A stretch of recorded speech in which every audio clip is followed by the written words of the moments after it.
Hello, hello, hello. Welcome back, guys, to our channel. Join myself and Word on the Curb. Word on the Curb is back finally for this final review of Real Housewives of Atlanta, season 16, episode 17. Game over. It is the last hurrah for this season. And like I said, we finally got Word on the Curb back. Hey, Angela, welcome back. Hey, it's good to be back. Good to be seen and not Yeah, viewed. not being viewed, huh? Yo, please view me. Yes, Yes. but I'm so So let's adamant get on into it, honey. We have made it. Now, let me just say this. Me and Angela started off reviewing Married to Medicine, and we started right at the cups of Real Housewives of Atlanta starting season 16. So we really been in this thing about 16 weeks with them, right? Give or take a Yeah. few. Um, so I'm proud of us. Let's give ourselves a hand clap. Yay! For the okay. Girl, I We took can do everything. good. Girl, it took We everything. did good. So, how did you enjoy the season so far? So, we are at the end. Before we get into this latest episode, hey, we want everybody to drop down in the comments. Let us know what you're rating this episode and what you're rating overall for the season. Who's your favorite breakout like housewife, if you have any, and maybe who's your not so favorite? Who do you see returning next year? If they return, right? Doom, doom, Yeah. doom. Well, for me, the MVP was Angela. Point blank, period. Yeah, we give it up to Angela. Yay for Yay. Angela. I did Yes. I gave the girl some flowers, honey, all the flowers, because I really kind of said I think that Angela has been the best first season housewife. Okay, yeah. I I would really definitely say do. that. Hmm. I would definitely say that. Hands down. Hands Yeah. down. I love it. What she brought. We came in talking about Brit because of the whole Kenya debacle, but Angela kind of, I mean, she came in, I think became one of the favorites. She did. So And didn't Portia tell us that she was gonna give us something unexpected? who was Angela? Angela, at the beginning before the show aired, when it was getting ready to air, the girls were doing interviews and a lot of people were just kind of asking like what we could expect from the season. And I feel like it was Portia that kind of was saying like Angela, I think she said, and Britt, I want to say maybe she used Britt too, but I thought she said Angela for sure was gonna surprise us. And I mean, lo and behold, she did, honey. Yeah, she She did did. a She little really did. different. I would agree. She really did. I say for Angela, you could write a book, honey. Do Housewives 101 things to do as a first time housewife, okay? Because I think she knocked it out the park. Not just for Atlanta housewives, but I'm actually saying this for housewives across the board.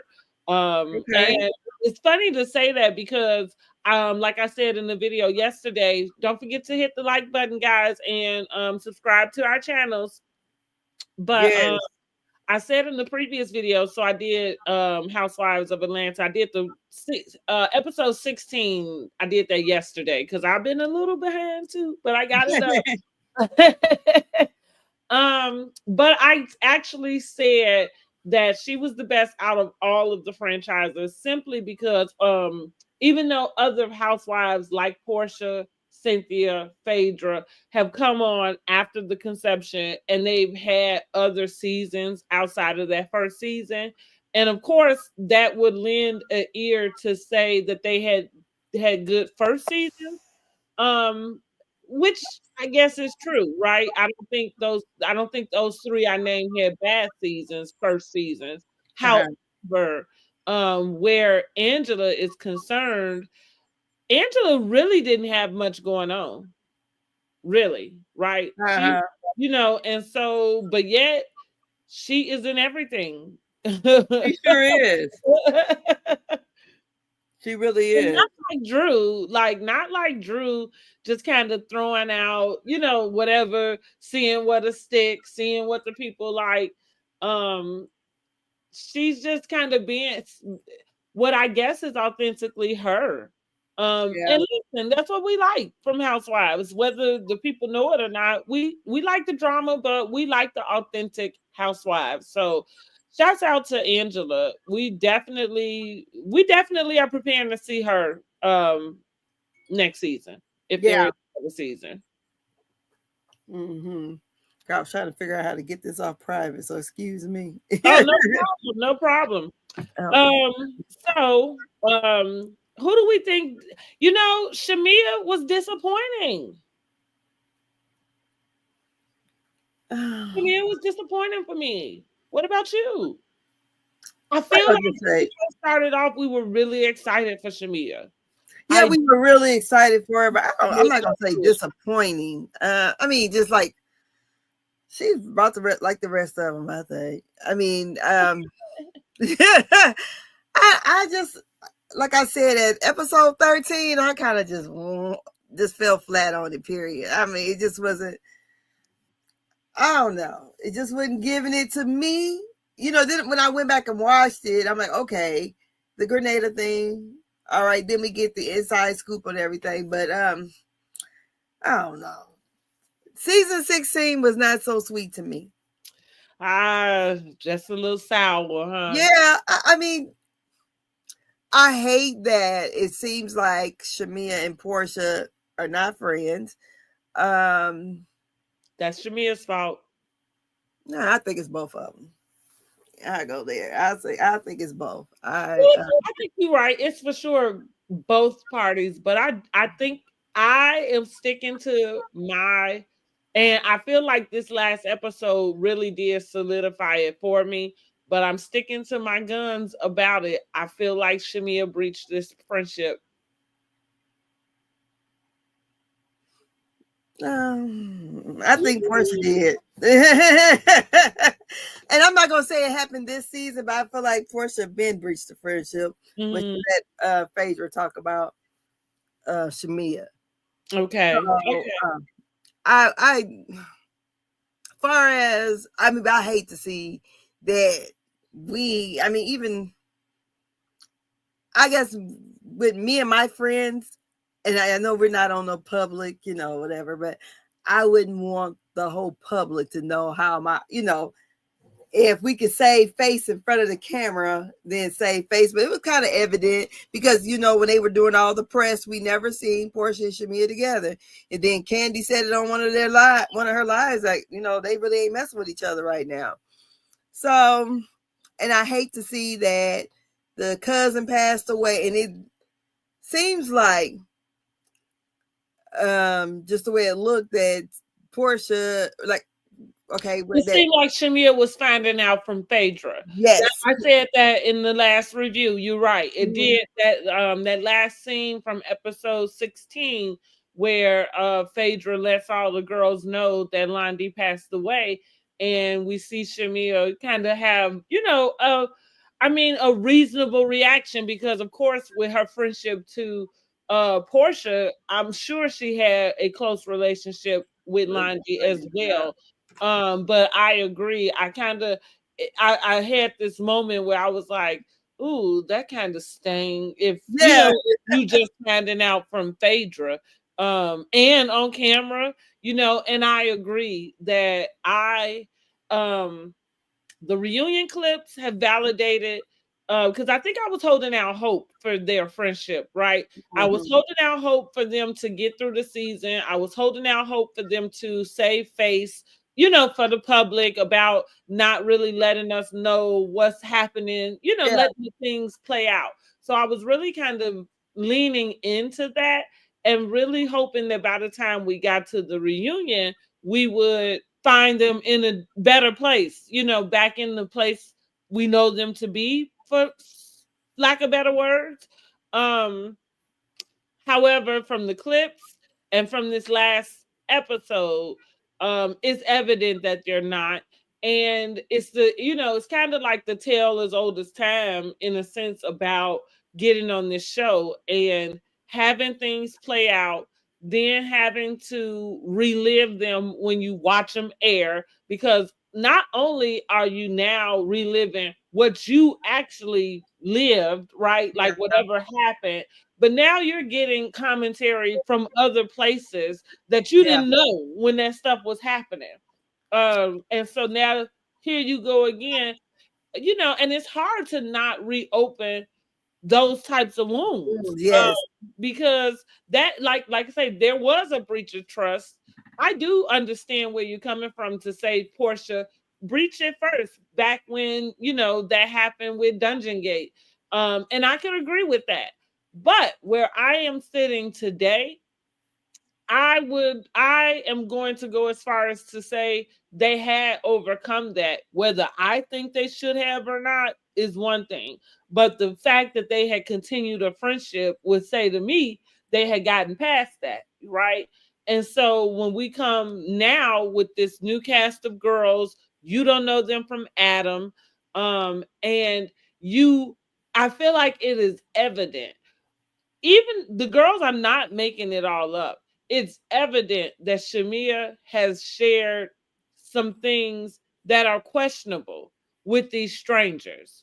And that's kind of like, it ain't like you sat and talked to Lauren. It's not like you sat even talked to Cynthia, one of the other Phaedra. You know what I mean? Like one of the other ladies that you maybe have known for some other time. You literally went and pulled these strangers to the side and talk shit about me. So okay, my question is too. Could you remember how they were episode 1, Shamia was supposed to be the glue. That's what we No, thought. Honey, that shit fell apart. but I mean the glue to all these other friendships, To the right? friendships, yeah. She was the common person. So how was her and Britt and Kelly supposed to be friends? I mean, like, how did that work? Well, if at least to me, it just seemed like a group friendship. It seemed to be that Britt and Kelly were friends, and of course, being introduced to the group, now they just are friends with Shamia. But then the They rift weren't friends before. Kelly and Britt was not friends before this whole. It don't seem like it for them to fall out over stylists. It wouldn't say to me that they were friends before this show. I'm like, wait, what happened now? I don't think they were. I was having a hard time following that, and I don't like the styles anyway. I mean, I agree that it's not like he running around here really doing much, but I also would think that I'm not understanding what the problem is, unless I'm going here with Britt, because I feel like Britt is a habitual line crosser, and what I would dare to say, the same way she violated Kelly's information last episode, the same way she pulled that cat out the bag on Shamia on this episode, I'm willing to think she may have breached Britt's trust with the stylist. So remember last year or year before, whichever year this was, with Drew and her assistant and Sheree. Yeah. Because I find it hard to believe in a place like Atlanta that these girls are not in some way sharing some type of stylist, beautician, nail tech, brow tech. Like the girls are sharing somebody, because not everybody is, doing A1 service. So with that being said, going back to Drew and Sheree with the assistant, it was the assistant coming back to tell Drew, like Sheree don't pay her bills and XYZ. Yeah. Mm-hmm. So here's the thing. Well, what I'm gonna say about this, just kind of, I've never been to Atlanta. I don't know the atmosphere from Adam. However, from what I've watched on TV, I would say, yeah, that probably happens a lot where the stylist is working with one person and the other person and going over to tell this, tell these secrets over here to that person, the other one telling these secrets, to that one. So Britt feels like a shyster to me. I think that she probably did infiltrate Kelly's team, whether she thought she was invited to it or not. But I think it was further beyond that. I think she may have told some of Kelly's business to that team, and it got back to Kelly. And Kelly's not saying that. Instead, she's telling her team, "Don't work with her." It can't be over just Styles. That's how I got all the way there, y'all, because I'm telling you that it can't be over just clothes. Like It can't be. It can't be. I'm like, oh my God. it cannot be just clothes. So it's gotta be that that Britt shared some of her personal information with them people. Or one thing I would say too, if I'm working with my team and then I volunteer them to you, but if it feels like they're lacking with me and I'm getting the short end of the stick, then I would probably ask you to, hey, you need to find somebody else because we're already on the same show. And when they kind of did those flashbacks and you see that the team was kind of dressing them like the Bobbsey twins to me, Yeah. you know, and then you got to think about it because I don't care what Kelly say. She is not no 5'1". What you think she's shorter? Hell yeah. Oh, okay. I'm like, she's short and hell not taller. No, I think she like 4'9". She looks to me like Tiny's. She looks tiny to me too. I mean, but she looks like Tiny Harris's size. That she looks that petite and little to me. And because for Phaedra to keep calling her strawberry shortcake, and I'm like, I think like Phaedra's like 5. Sure herself, yeah, right? That's what I thought. 5'3", 5'4". Because you barely meeting the 5 feet mark, and you got the nerve to call somebody else short. So I said she gotta make Phaedra look tall. So I think I'm like, she is so little. So maybe what I'm saying is the stylist might, okay, Britt has the ideal body. She's tall. She has the model body. Whereas probably when they're looking for stuff for Kelly, a lot of stuff probably has to be altered. Definitely. Because she's so short. Right. So and then things may fit the other girl better, Right. And I think that's why some of that. So you saying the stylist just likes working with Britt better because it's easier to style her? Probably so. Okay, I can see that. I could very well see that. Yeah, I can see that. Because it seemed like the looks looked better on Britt than it looked on Kelly. I can see that for sure. So I don't know. So especially girl, them damn reunion dresses. I'm like, oh my God. What the honey? Ooh, wee, honey. What was your favorite look from the reunion? Looks.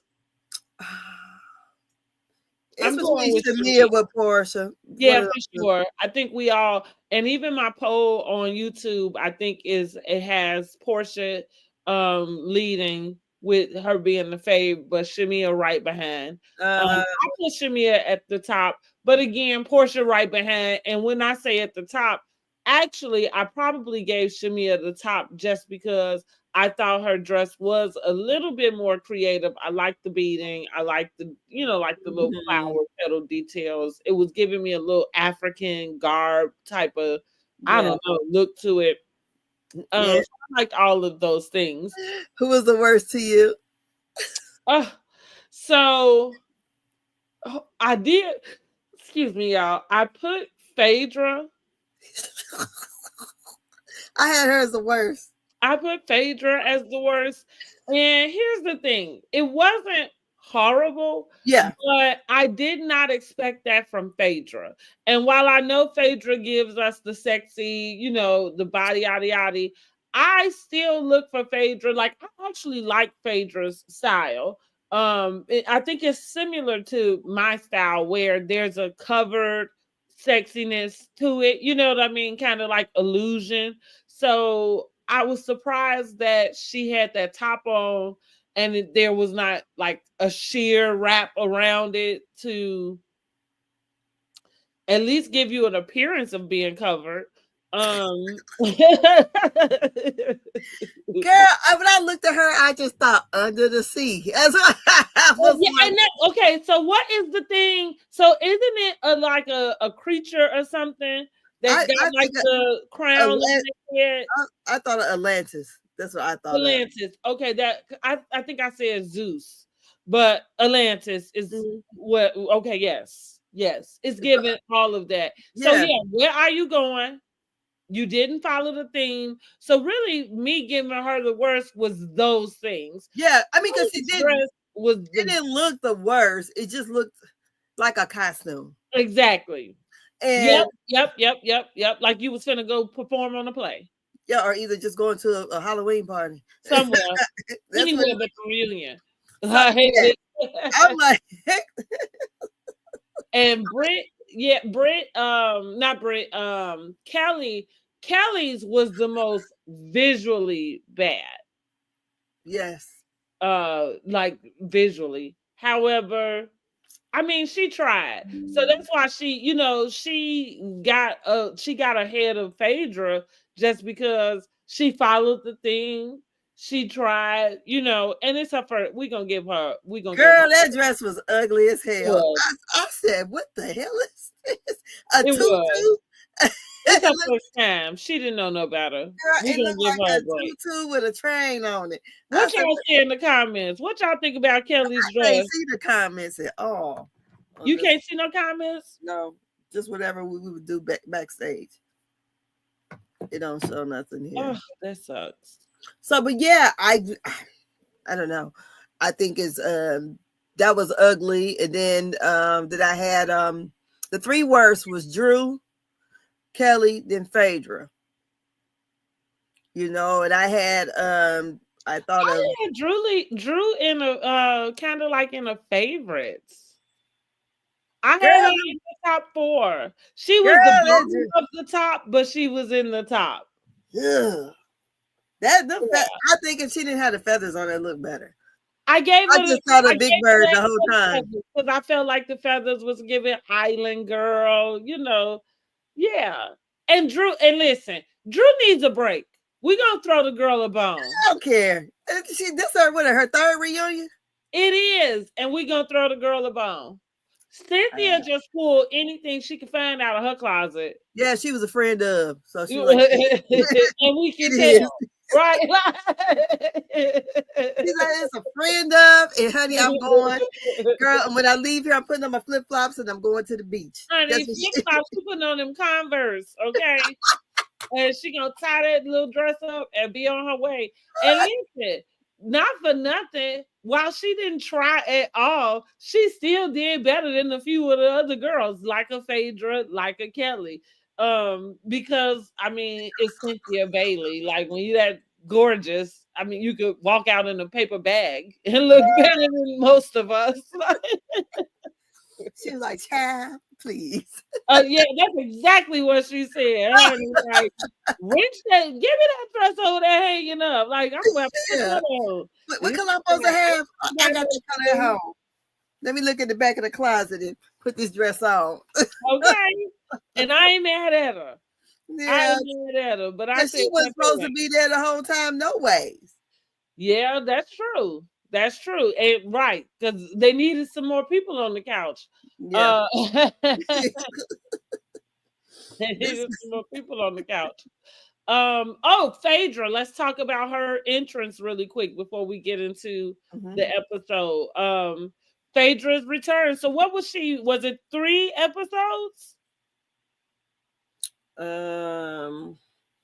Did she come on the end of episode 12, right?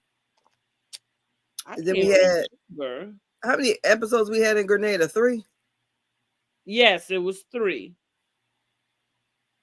Okay, so she did 4 or 5, right? Somewhere 4 or in 5, there, something like something that. like that. So what are we thinking about Phaedra's return? For me, so listen, this is what's funny. We as we get into no, this was last episode. Phaedra did her event and she had her son Yeah, Dylan. Um and they Aiden. did this chant line, and let's give it up for Dylan one more time. I forgot to do my Girl, chant, y'all. they But did better than Sheree. that's what I said, baby. He got them pants out fastened and straight to spin her head around and say, "She by Sheree." I said, go we ahead. she by Sheree. Spring, summer, September. Yes. Dylan said, "You can expect them by tonight." Don't play with Mr. Dylan, honey. You can expect Yes. them by tonight. Okay, not spring, summer, or September. So yeah, listen, I hate to be making fun of Sheree that way, but baby, you need to go dig yourself in a hole somewhere. Here I go. Yes. Dwight at the place was Dwight in the building for the fashion show with fashions. That boy literally showed us fabric at the top of the show, and we saw him walking down in pants by the end. Mm-hmm. It took Sheree 14 years to make her a logo But, and slap it on somebody else's clothes. but that was the oldest boy looking at fabrics, not the youngest one. Not the youngest one. Uh-huh. And no, it was when Phaedra went into the room. She went in. She said, "Oh, this is where you at." So he had pulled up the snake skin. Oh no! I thought you were talking about the. Girl, I'm getting it mixed up. Was it Married to Medicine? Yeah, it was Married to Medicine. Remember her and the boy went out looking for fabrics, the oldest one. Oh, okay. I can't. So listen, I can halfway remember anything that Phaedra did on there. She gave so little.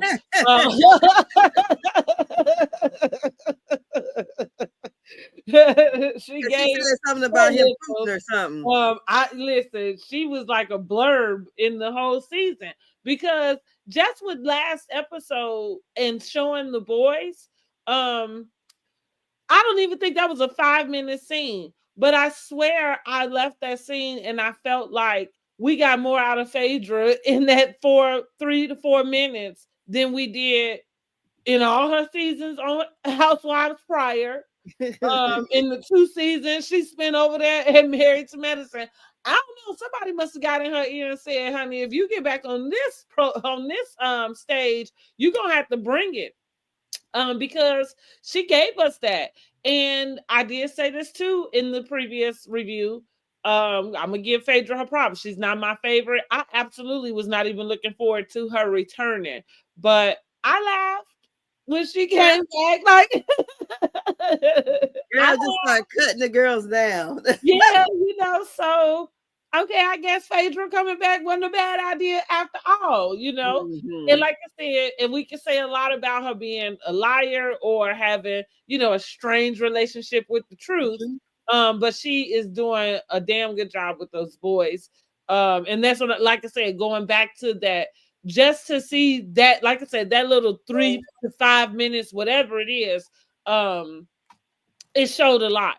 And that's funny to the point of reality stars always kind of blaming editing about some of the edits that they get. While I guess that can be valid, right? Because things can be taken out of context. But I feel like that just really showed and solidified that they can only work with what you're given. Yeah.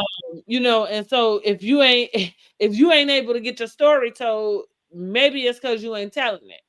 And because we can see the camera picks up things you're not trying to show, in addition to whatever it is you're going out your way to show us. So like that's what I feel like I took from that scene with Phaedra, watching her with those boys. Seeing Dylan, just kind of blossom. I love that she's able to fortify his love of fashion. Another thing it made me remind, going back to Sheree, let me give one more dig to Sheree. Sheree, you ain't off the hook yet. But it also reminded me, going back to first season, I think it was first or second season, But when Sheree first started telling us about She by Sheree, remember 15 years ago, um, she had went and got the guy. What's his name? Michael from Project Runway. You talking about the last guy? Where she didn't have. No, Okay, all right. this is going back to the first First season. time. Okay. Yeah, so I think I can't remember if his name was Michael. For some reason, I'm thinking his name is Michael, but it could be Sean too, because that's coming in my head for some reason. Anyway, he was first or second season a Project Runway contestant. He didn't win, but he did go to like he was a finalist. Okay. And so she had reached out to him to try to get his services to sew. He's a designer. And in that meeting that they had, he kind of told her, you know, he said, listen, because she doesn't know how to sew. She had no interest in learning how to sew from what we could see in that episode. And Mm-hmm. as we saw with Dylan, just to compare these two people, what we saw with Dylan, like Phaedra said, he couldn't find pants in his size the Yeah. way he wanted them made, and he decided to Make them. learn how to sew so he can make him some. But Yeah. going back to what Michael told Sheree, you know, it's like you're not a designer if you're not able to be a seamstress. Like you have to know how to sew. And if you give it like you want to come up with the ideas and then hand the work off, you know, to somebody else to do it, like that's not necessarily being a designer. And you're not even capable of knowing what's right and wrong with your own garments. So, you know, that's what he was explaining to her, which again is why we understand it took her 15, 14 years to make her a logo and slap it on some other clothes because she could have been did that. That's what they were Uh-huh. doing in Tag's boutique, girl. Mm-hmm. Anyway, um Because remember, even was it season 14 where she did the finale? Was that it? Yeah, the finale. And she had all that nice stuff on there, and then none of that shit was on the website. no, And no, because it because she ain't never her. paid the guy, Hmm. and And the guy so, put her on blast, and she still never. I said, if it's something, that's supposed to be your passion, your thing, that is only her storyline. right, Because if that was her passion, she would have learned how to sew. at least a blanket. I know how to sew a pillow. Girl, yes, we learned that in home ec. Well, I had to teach myself because I didn't learn that in home ec. Oh, I I learned tried it. to learn how to do a teddy bear, but the teddy bear did not come out right. Hey, Miss Dogan. Hey, cousin Cruz. So that's my community is the cousin. We the internet cousins. Okay, so Okay. that's the cousin Cruz. Say hey. Thanks for joining us. Hello. Okay, no notification. We gonna have to YouTube. Y'all gonna have to get on top of that. Okay. Um, what was we talking about back with Phaedra? But yeah, I like I said, hell, I guess I don't know nothing because I was saying Phaedra didn't need to come back, and clearly we did need her. We needed that little comic relief at the end of Yes, the they did season. it. They We have did. been through it. I think by that time.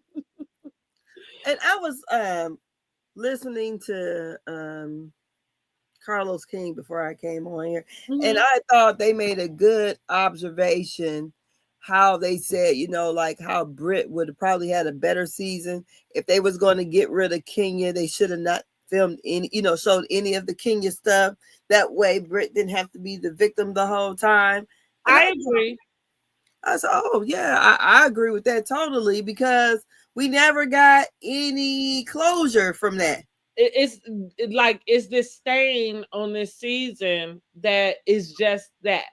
Because You even when know, they show the like the what do you call it, the blast from the past at the beginning, they showed nothing with Kenya in it.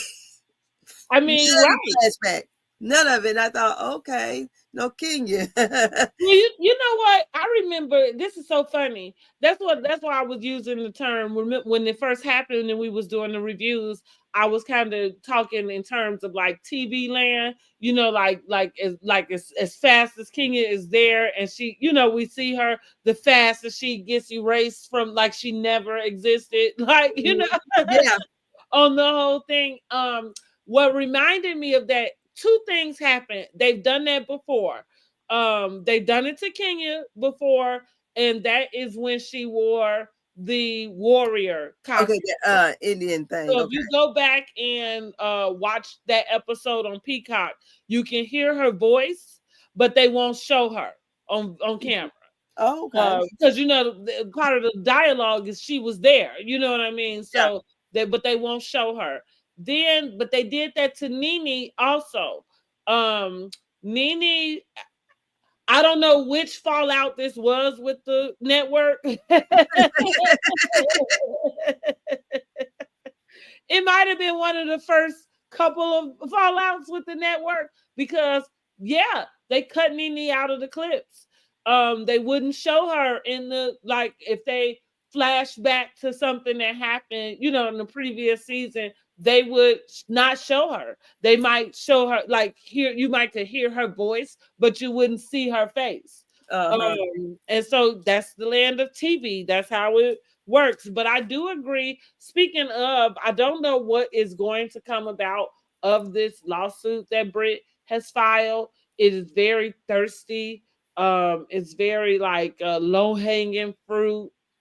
You know, it sucks that she has this, like, you kind of got this brokey vibe going on, and then you kind of pulled this like brokey move with this lawsuit.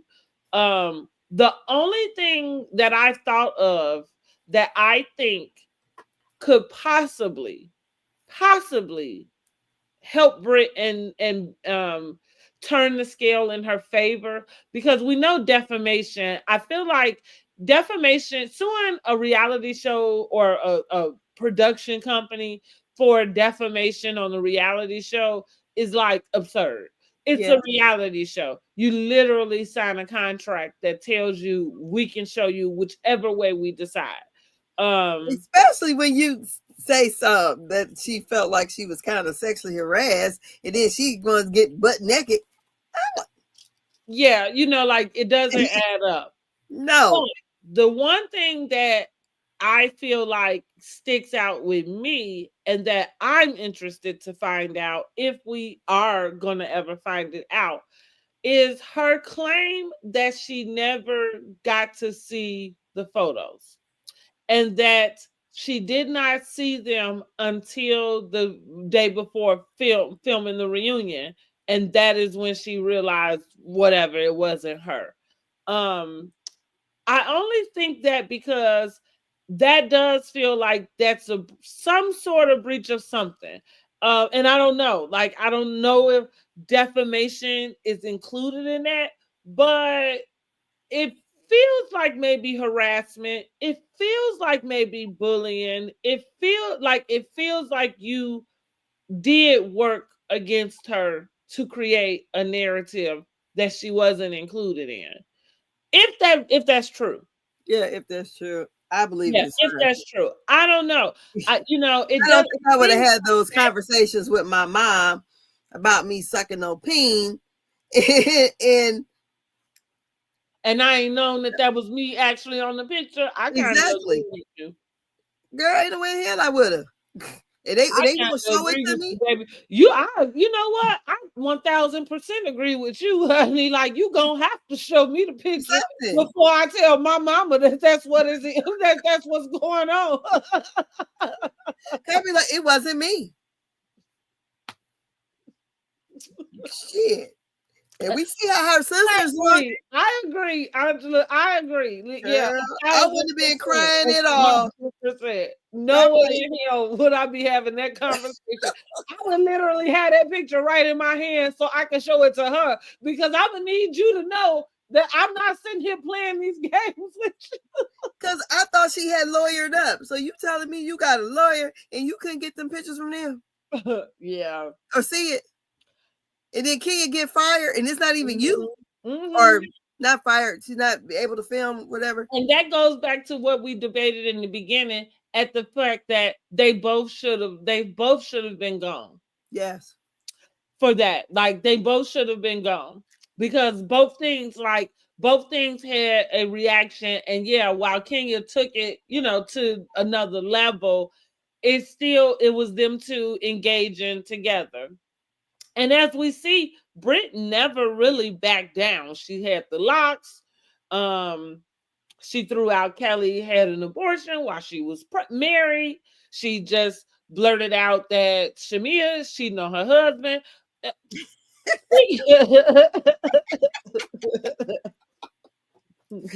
Girl, okay, you ready to start? Yes, let's get started. Let's get started. Go ahead. Let's get into this episode, y'all. Okay, this is season 16, episode 17. Game over. Thank God, game is over. It's been a hell of a season, okay? Girl, hell of a season. Okay, so we have Portia and her sister Lauren, and they're going over to Phaedra's, and they're speaking with Phaedra about Lundy. Is that how you pronounce her name? I think so, yeah. Okay, Lundy, Lundy, the cousin who passed away, and it was said, or maybe I misunderstood wrong, but was Lauren on the phone with her when she passed? That's what Lauren said, yeah. Okay, so anyway, Phaedra is helping with the planning the funeral and I guess the body. What do you think about that? Well, you know, rest in peace to Lundy. I'm glad that we are seeing this kind of play out. We knew that happened from social media. We're not really clear what happened, but clearly it sounds like she may have had some type of cardiac arrest or, you know, episode or stroke or something like that. My heart goes out to Lauren. I had no idea, of course, up until this episode that she happened to be on the phone with her. Girl. And I just thought my heart kind of like fell into my stomach. Just the thought of that. Yeah, God, I couldn't even imagine that. Yeah, I absolutely could not imagine. So my heart really, really does go out to Lauren. And I follow Lauren on social media, so it actually explained a lot about the way she posts about Londi. Of course, she's close to her, and that's her cousin, so we would expect nothing less. However, just knowing that little tidbit of information just kind of validated that there's this extra heightened sense of loss for her. Yes. In that aspect. So I thought Phaedra was inappropriate as usual when she asked Portia about the pastor, talking about, ain't he cute? Yeah. But this is what I thought was strange. For a family who has the Hosea Foundation, they're known in Atlanta. Why would Phaedra need to refer a pastor to you for a homegoing service? Like they don't have, they go to a go-to pastor or a go-to church? I thought that was interesting. Girl, I don't know. I kind of almost felt like they was doing it for the scene. Yeah, I think so too. That Faye works for the premier funeral service in Atlanta. Willie Watkins, right? Yeah, but they got nothing to do with it. It seemed like she would have had her own pastor, though. You know. Yeah, that's what I thought. I thought that was strange that Phaedra would need to refer a pastor for a family that's been, you know, that's kind of have established in this place. There. Yeah. So like they should have a home church and everything else. Right. I just thought I honestly felt like it was for TV. And I really felt like that because it seems like I don't know if Lundy has a mother, has sisters or whatever. Why would not Phaedra, but Portia be the one, her and her sister be the one making funeral arrangements? You know, I mean, because that's just your cousin.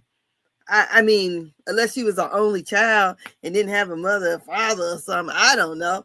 It just she did say that I think they said in the scene like, oh, like her mom and sister wouldn't be able, you know, like they kind of were taking that on for them.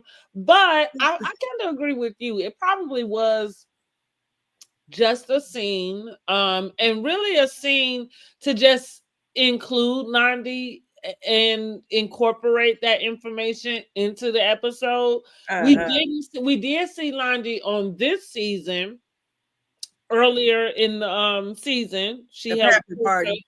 with the pamper party, Uh-huh. and we got introduced to Londi officially during Portia's Matters, Family Matters. What y'all Uh, remember that debacle? I never watched that. Girl, you need to. I might do it. I might just go do it. Girl, you need to. It was funny. And like I say, a debacle, not to mention. But so we got to know her a lot more during that particular show. So I think it was just Bravo's way of just giving Panda some respect to her and to the audience. Because she is somebody we've probably seen in passing. Okay. All right.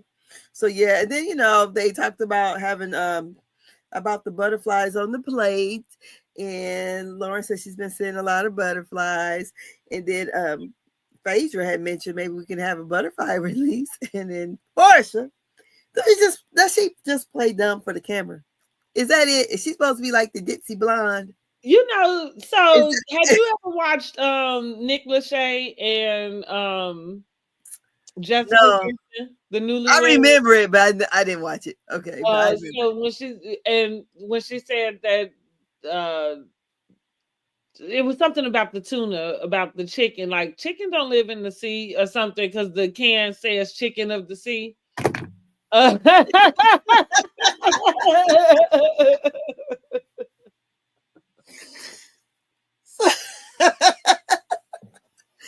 Okay. So okay. I'm saying, I feel, listen, I might have some blonde moments, not maybe to that level, but do the butterflies come back to the owners? Yeah, I thought it was funny. She said, that's what I'm wondering, if this is supposed to be hers, because I couldn't believe that she actually thought the Underground Railroad was a railroad. No, I could believe that too. You thought, And see, like, you here's so? the thing. Well, no, I didn't think that. Now let me okay. I was gonna say, I didn't. I'm like, she can't be that damn dumb. Let me make it clear and plain for everybody listening. I did not think that the Underground Railroad was a real train. However, just to be fair, I Girl, would not have known that if somebody didn't make it clear that it wasn't. So all I'm saying is, if ain't nobody really sat down and had, and said nothing to you, and you just listening to what you listening to,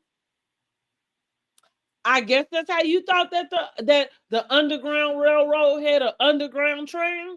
okay, at 15, yeah, but not in my 30s. I would. Okay, yeah, I forgot she was like well into her 30s. Okay, yeah, you're right. Okay, I tried. You're right. I'm like, so is that like supposed to be her shtick? Like she's supposed to kind of be that bubbly kind of blonde equivalent. I feel like it's not her stitch, but I think it's a yes and a no.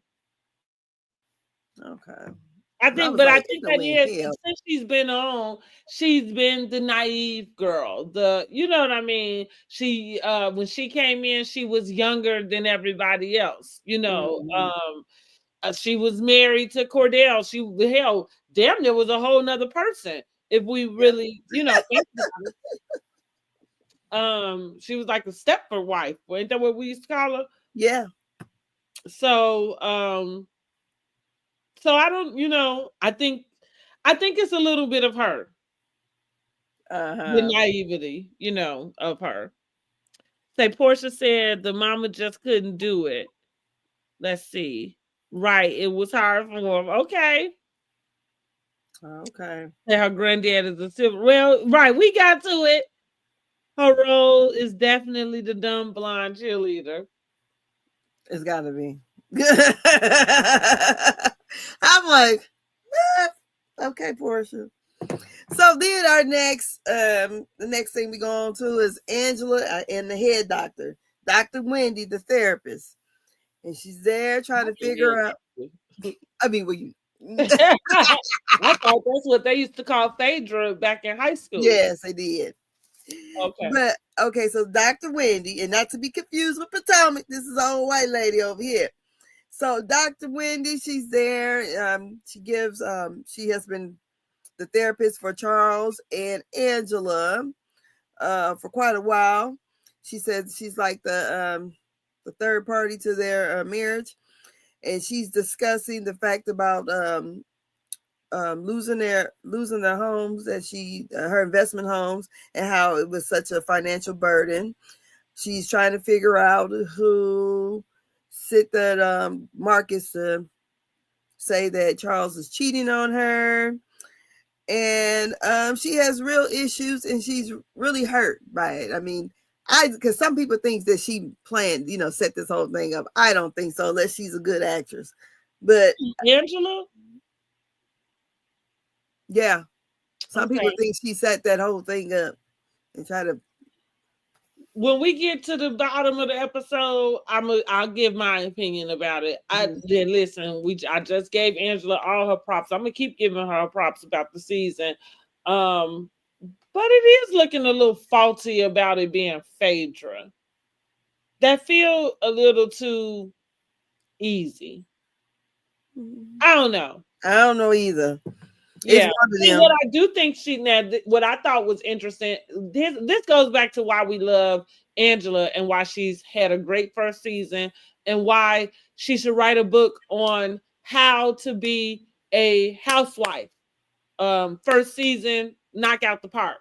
Because she's being authentically herself. Now, whether she's waiting on somebody to pull the cat out the bag, by the time we get to the end of the episode, and by the time Phaedra pulled what she got in her bag out, little do she know, she done already sat on this lady's couch and gave us the whole 411. So what Funky doesn't even tell us? Don't you let nobody spray you with your own tea. And so yeah, that's first season housewife. We like authenticity. I don't know if that's a word. I just made that up. But you know what I'm saying? We like for people to be who they are. Yeah. And go ahead and tell your stuff because it is gonna come out, right? So you might as well go and sit on that lady couch and talk to her about how you got to save your marriage because you have been in debt and your husband is tired of paying for these houses that are not selling. Yes. But I also think that her talking to the therapist to kind of reiterate where her and Charles are in their marriage now, that she trusts Charles now. She already has said that Charles has cheated in the past. And remember, going back to those first reviews we was doing when they had that conversation in the kitchen of one of those properties. And it was about the boy, right? Because that was the first thing, trying to figure out the kids' ages or something. Oh no, it wasn't about the kids' ages. She was talking about them splitting up for after Madison Square Garden. Now she's telling us it was only a few months. Either way, all I knew then was that she was already giving us the crumbs to some stuff that potentially would be something that somebody could bring out, like your husband is cheating on you.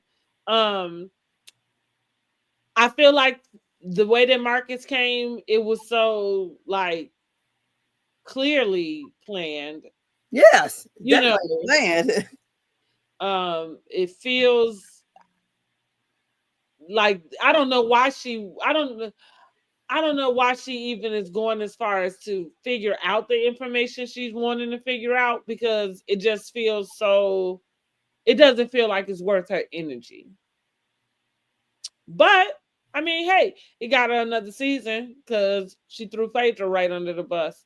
And keep throwing her right under the bus. So for what it's worth, she believes that Phaedra did it, and she believes whatever she got is proving that Phaedra did it. And the thing that I will think about, or that I did think about when I was thinking about this in my own head, is you never can win when you play dirty. Remember when Phaedra and Nene had that back and forth on the reunion? That had to be Phaedra's second season because I don't know if it was her first season. I want to say her second season, but Nene called her out about reaching out to her sister. Yeah. And so from Athens.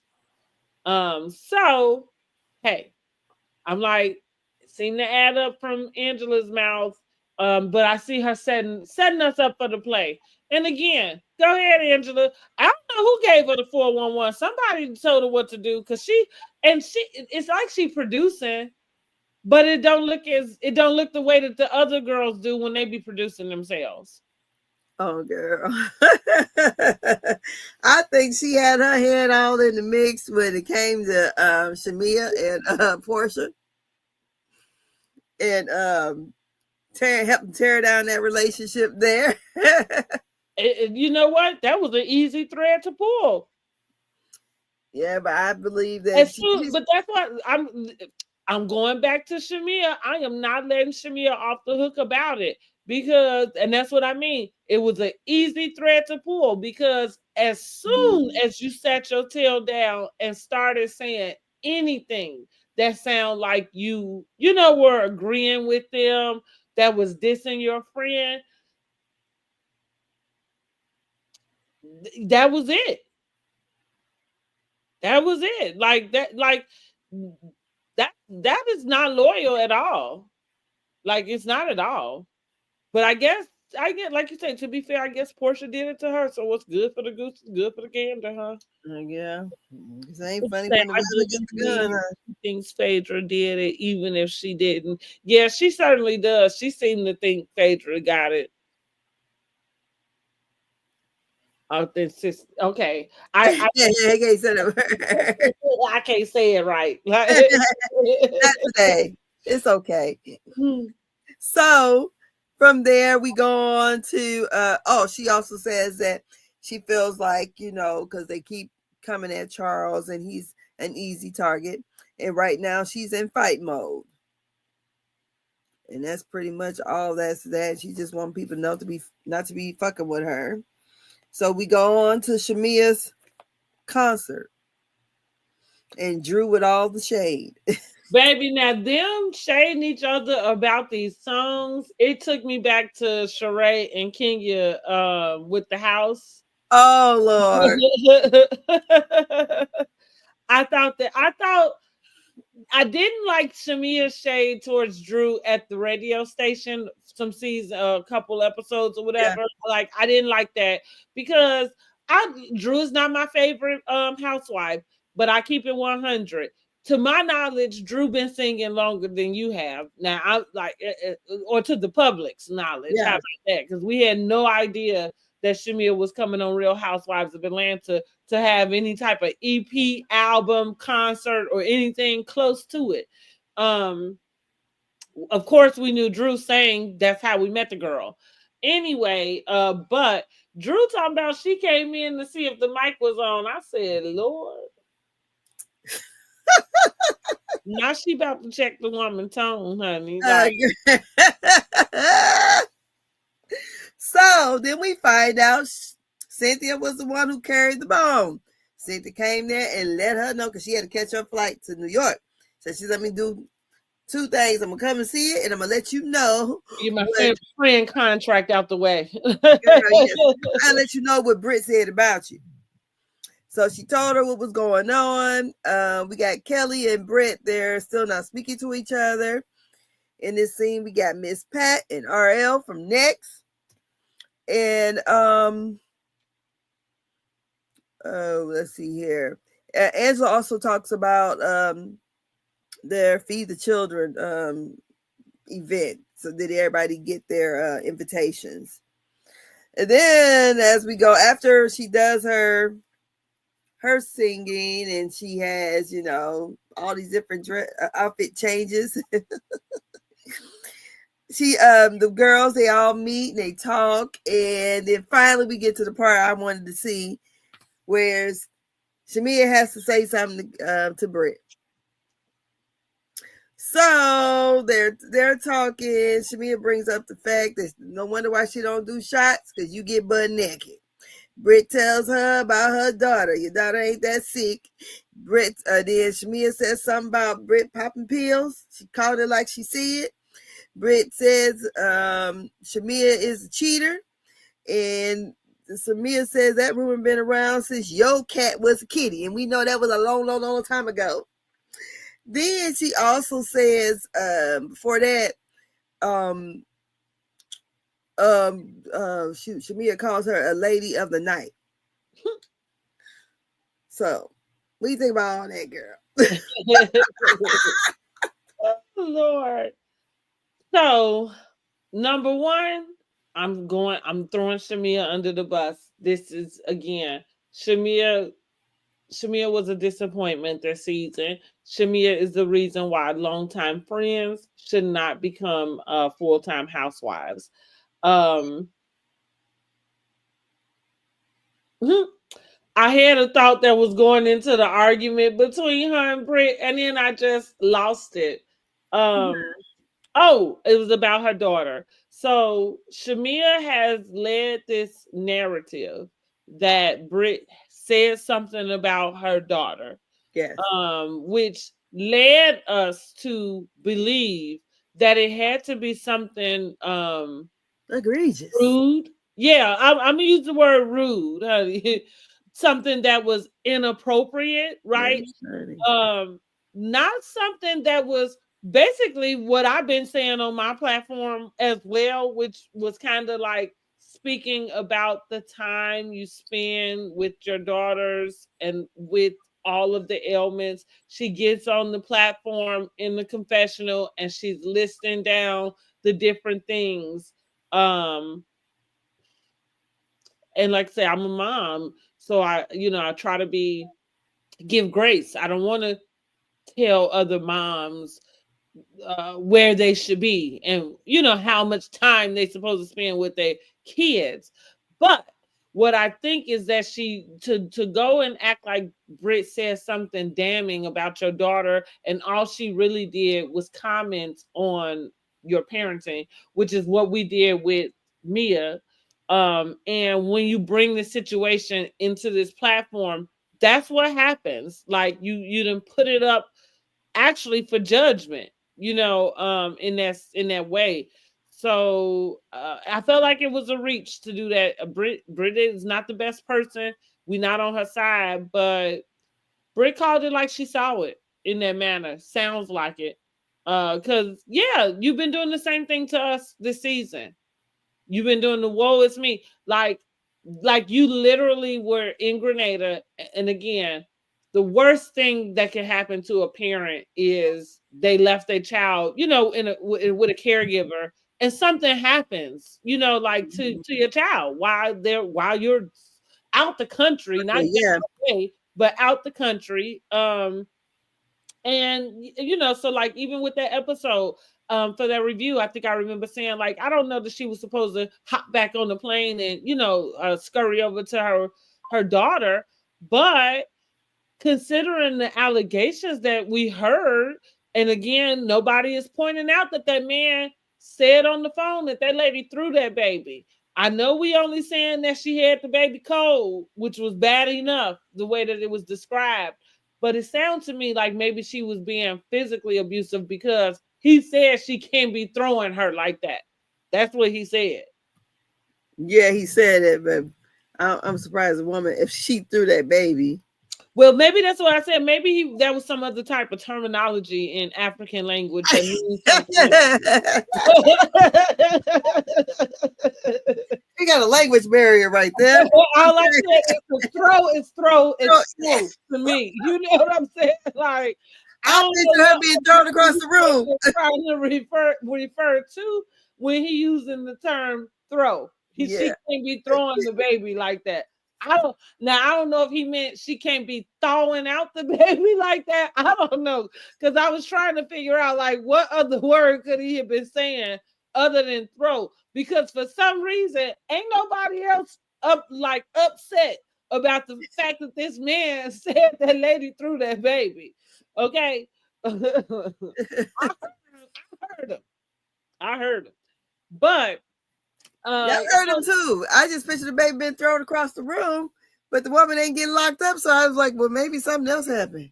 So again, that's what I want to know. But here it is. Shamia too busy trying to be a housewife. Oops. But that's her job, right? Is it? Yeah, she getting paid for it. I mean, what I think my point is that maybe this still was not the right time for Shamia. Um, and maybe being a housewife is not what you get to be. I don't know. Well, I mean, well, let me take that back. Clearly, she do get to be a housewife because she a housewife this season. But what I'm saying is, it seems like she gonna come under a lot of scrutiny about her child in that manner. And I think Britt was just doing that. So, and I think she do what people do, and I cannot stand when people do it.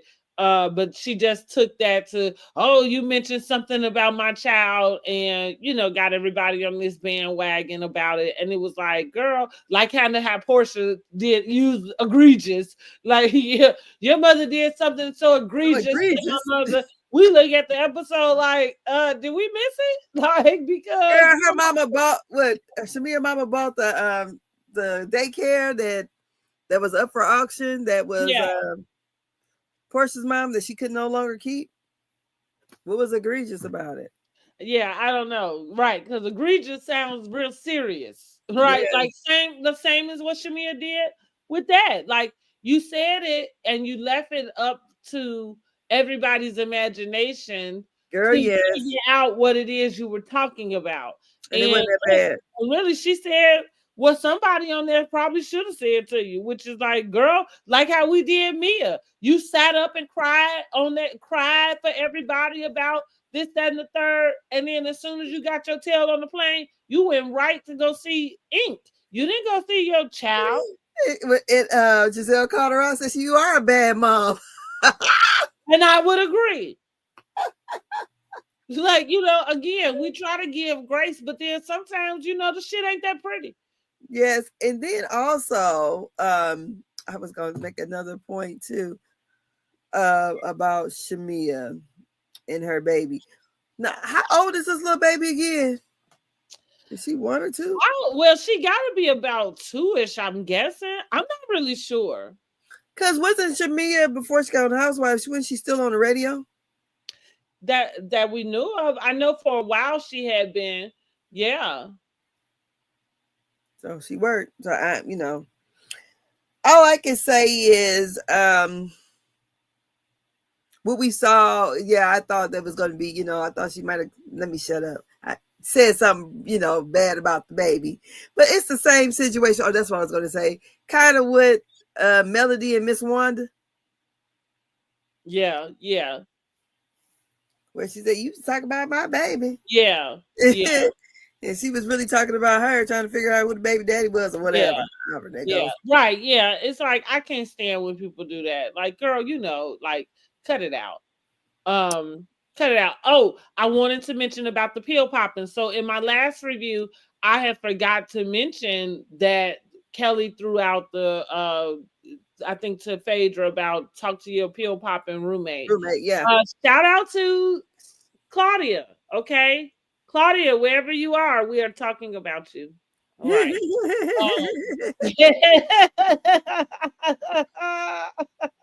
Chime in, Claudia. Claudia Jordan. And listen, I don't give you props very often. So go ahead and take these props, honey. Claudia cracked the code because I feel like most of us, when we heard the dialogue, we kind of thought she was referring to The husband. but she's like, no, she had to be referring to her.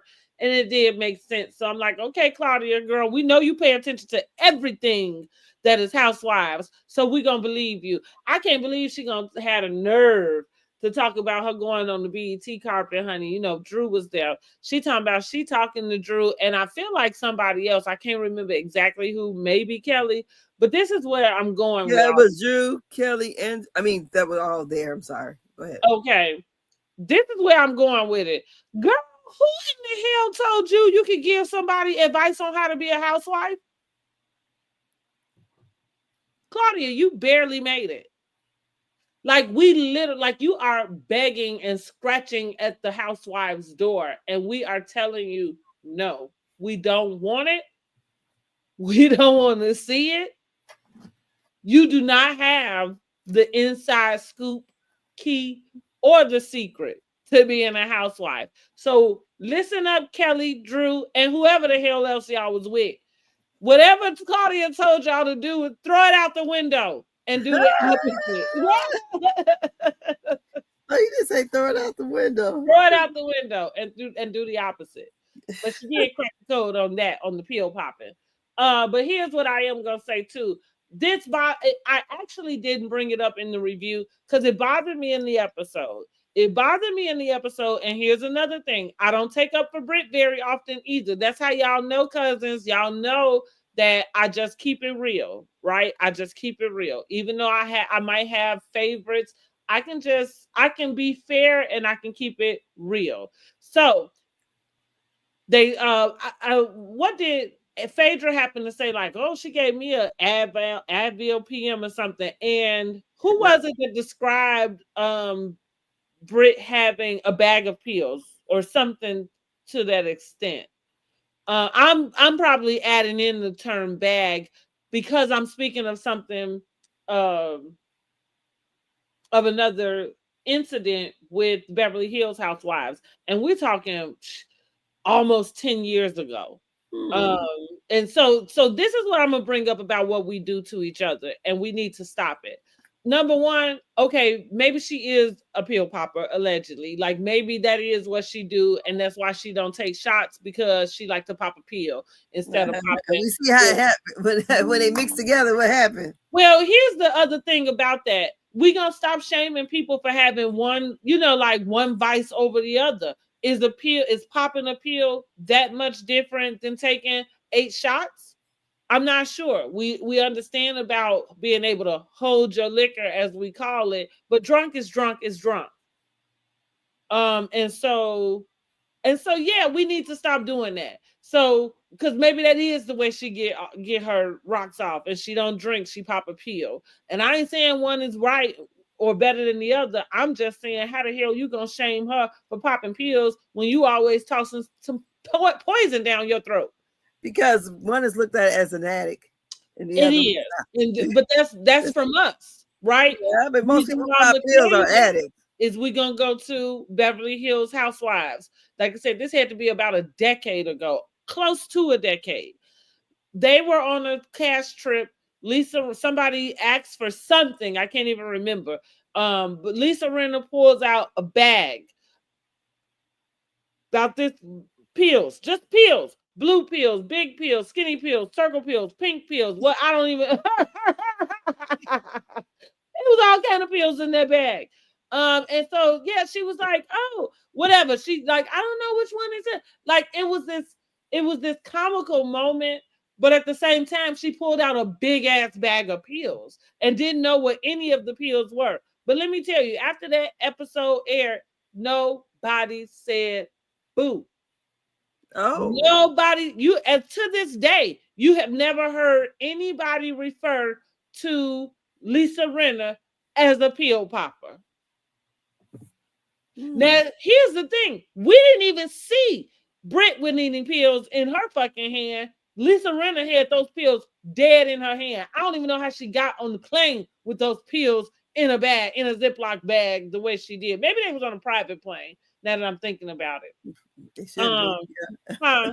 And they should have been. Yeah, maybe it was. Like, yeah, now that I'm thinking about it, they might have been on flying private. But so I'm just mentioning that. Like again, I'm not alleging that means Lisa Rinna is a pill popper. I just didn't like that.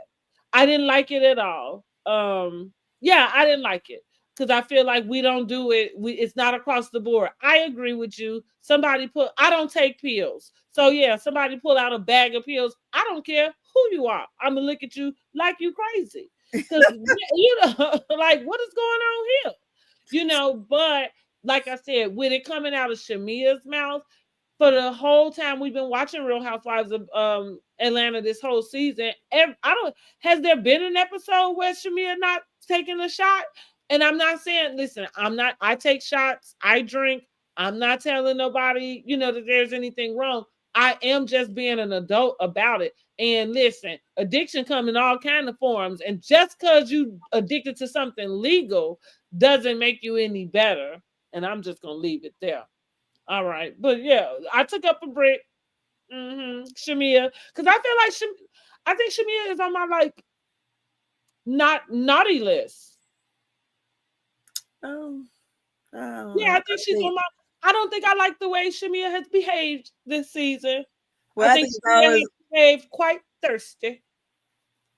and Brent isn't. Yeah, That's oh, all over being thirsty goes without saying. Britt came in the place thirsty.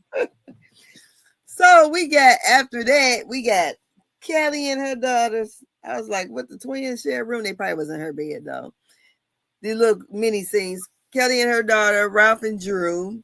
Then we got Britt fake buying or renting a plane.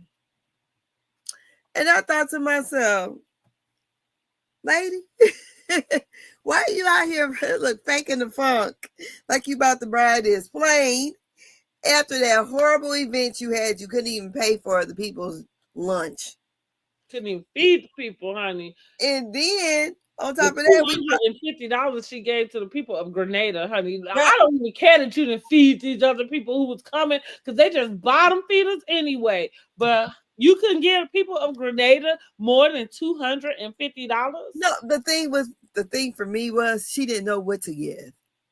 And I thought, you're a woman who claimed to have this multi-million-dollar insurance agency.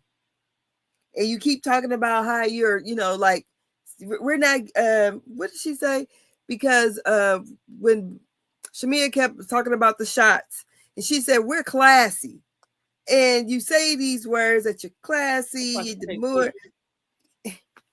And why do you have to ask somebody what you need to give?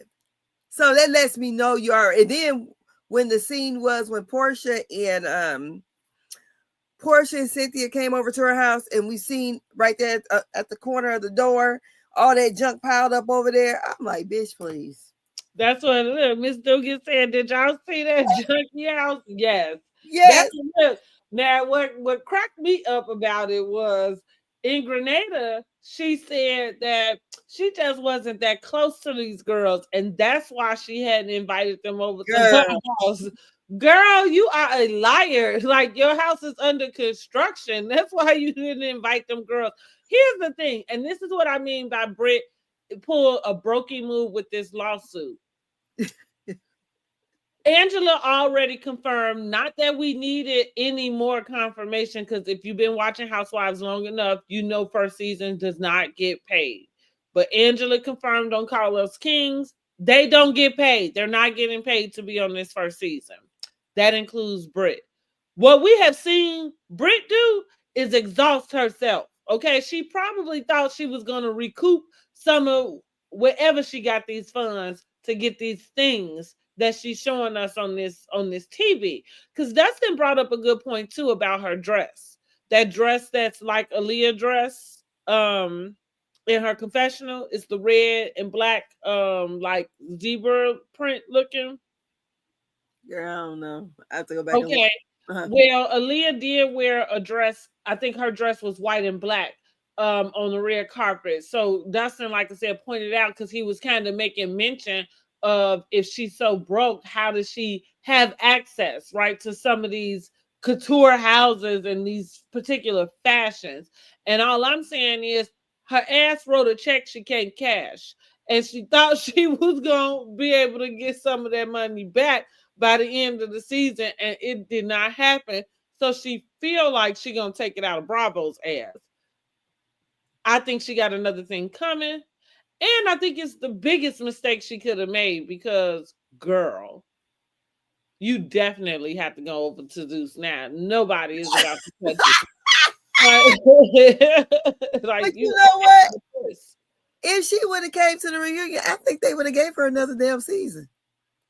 Because girl, she got some shit to answer for. I agree with you. If she had come to the reunion, I think she would have gotten another season.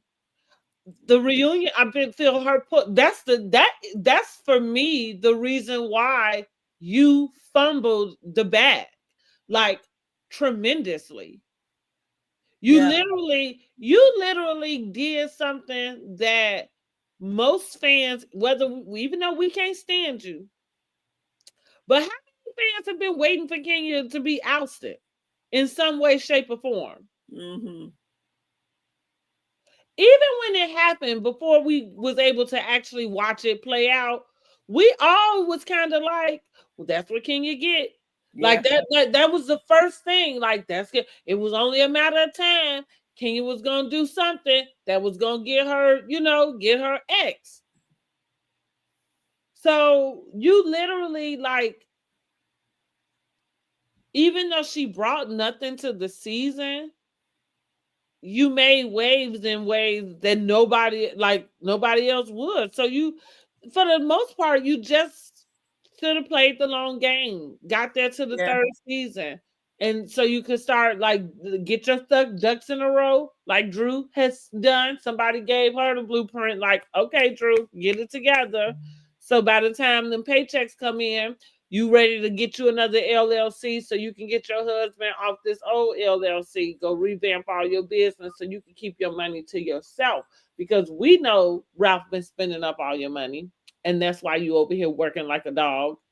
Well, Um, no, no, no. Ralph has a very good job, they say. do he Seriously. Yes. He makes more money than her. Yes. Girl is that legal went through their divorce papers. okay. Yes, he's Oh, in, okay. So he got his own money. Oh, okay. He just act broke. yeah, he's in corporate America. It, So let's see. What's this? Mally Busa?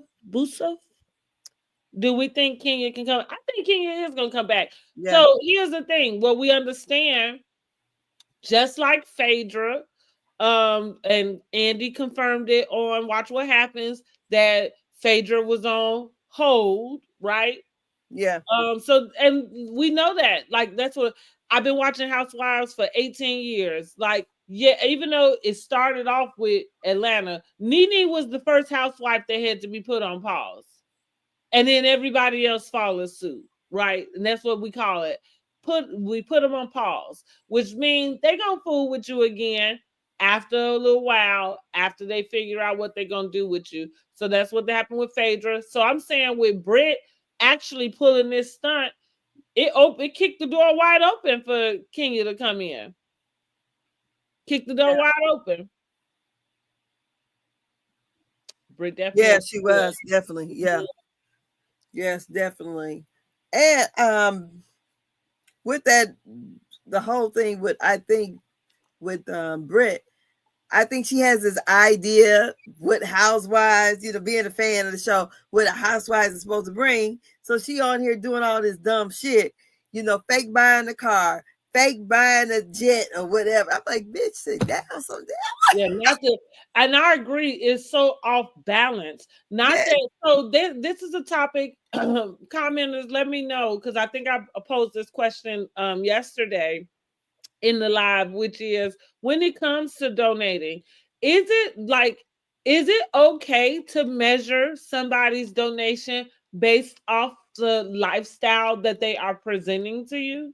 Like, I feel like some things are what we call uncouth, right? And talking about money is one of those things. Like, so I agree that there should not have been a space. If you're driving a Rolls Royce, if you're carrying a Birkin bag, if you're wearing couture gowns, like, to go shopping, um I don't think that anybody should have to have a conversation with you about an amount of money that's reasonable to give.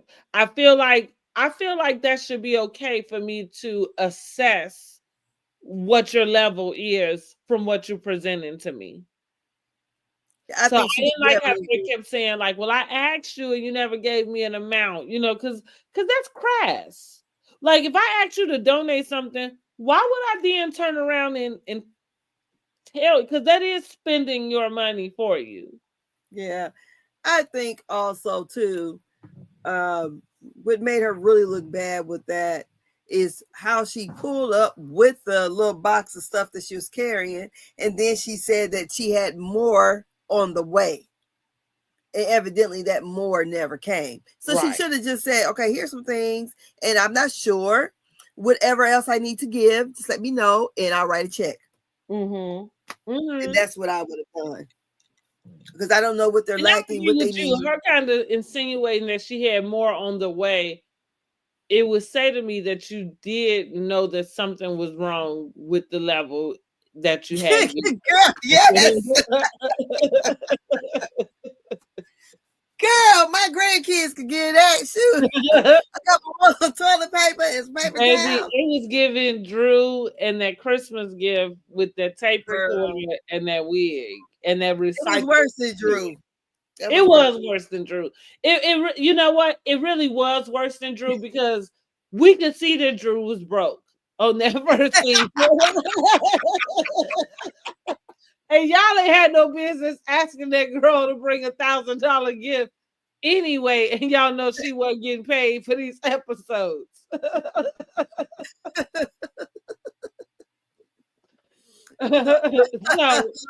So you're right. It was worse. See, Britt, where she fell off at is you telling us about your 10-carat ring. You know what I'm saying? So like all of the like, and that's what like, listen, y'all, I'm telling you, I'm like that in real life. I tell people like your life needs to add up.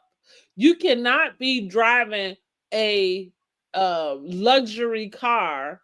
Like, okay, listen, people spend their money how they want to, but I don't think riding around in a Porsche or a Jaguar and you are renting an apartment, I don't think those two things like they don't match to me. That don't match to me. And you can sit up and try to convince me about how against it you are about purchasing a home, purchase a condo, but put your name on something because I don't know why you would be driving something that's worth nothing and it costs more than where you lay your head. That don't match. Yeah, it happens a lot though. So that's what Britt went wrong for me. Like you presented this to us, and so the expectation was that you literally in that same place that you didn't feed all the people that you invited, you bragged about taking the staff that you once had that we never saw proof of, girl, that you took them all to get plastic surgery. Their choice, mind exactly. You. So she did all that. But then come there with toilet paper and paper towels. Yeah, right. Honey, I have more toilet paper in my closet than she brought. I said, girl, you know that box went heavy. She carried that box. And she had on heels too. Girl, she should have had that check right along in that box. Y'all, I am not even exaggerating because I go get my tissue and paper towel from Costco. And y'all know how you get it in Costco. I literally have more tissue and paper towel in my personal home than what she called herself showing up to go give to the people who've been through a hurricane. I can put my hands on more rolls of tissue than what she gave. That's why I said, where did they find this girl? I wonder. I really wonder where she came from. Not read the room. No, she can't. No, she cannot. So after we get past the fake buying or looking at the jet, which happened that quick. Honey, because I didn't even know she was looking at a jet. I'm glad you wrote it down because it would not have been in my notes. Girl, when I saw it, I was like, it was her and her husband. Oh, Lord. Oh, that guy. Well, yeah. That guy that she called. I'm like, she's talking about her body and all this stuff, and talking. I guess places they may plan to go on vacation at, and I'm sitting here like, is this bitch nuts? How in the hell you can do the least, but you up here faking like you about to buy this plane?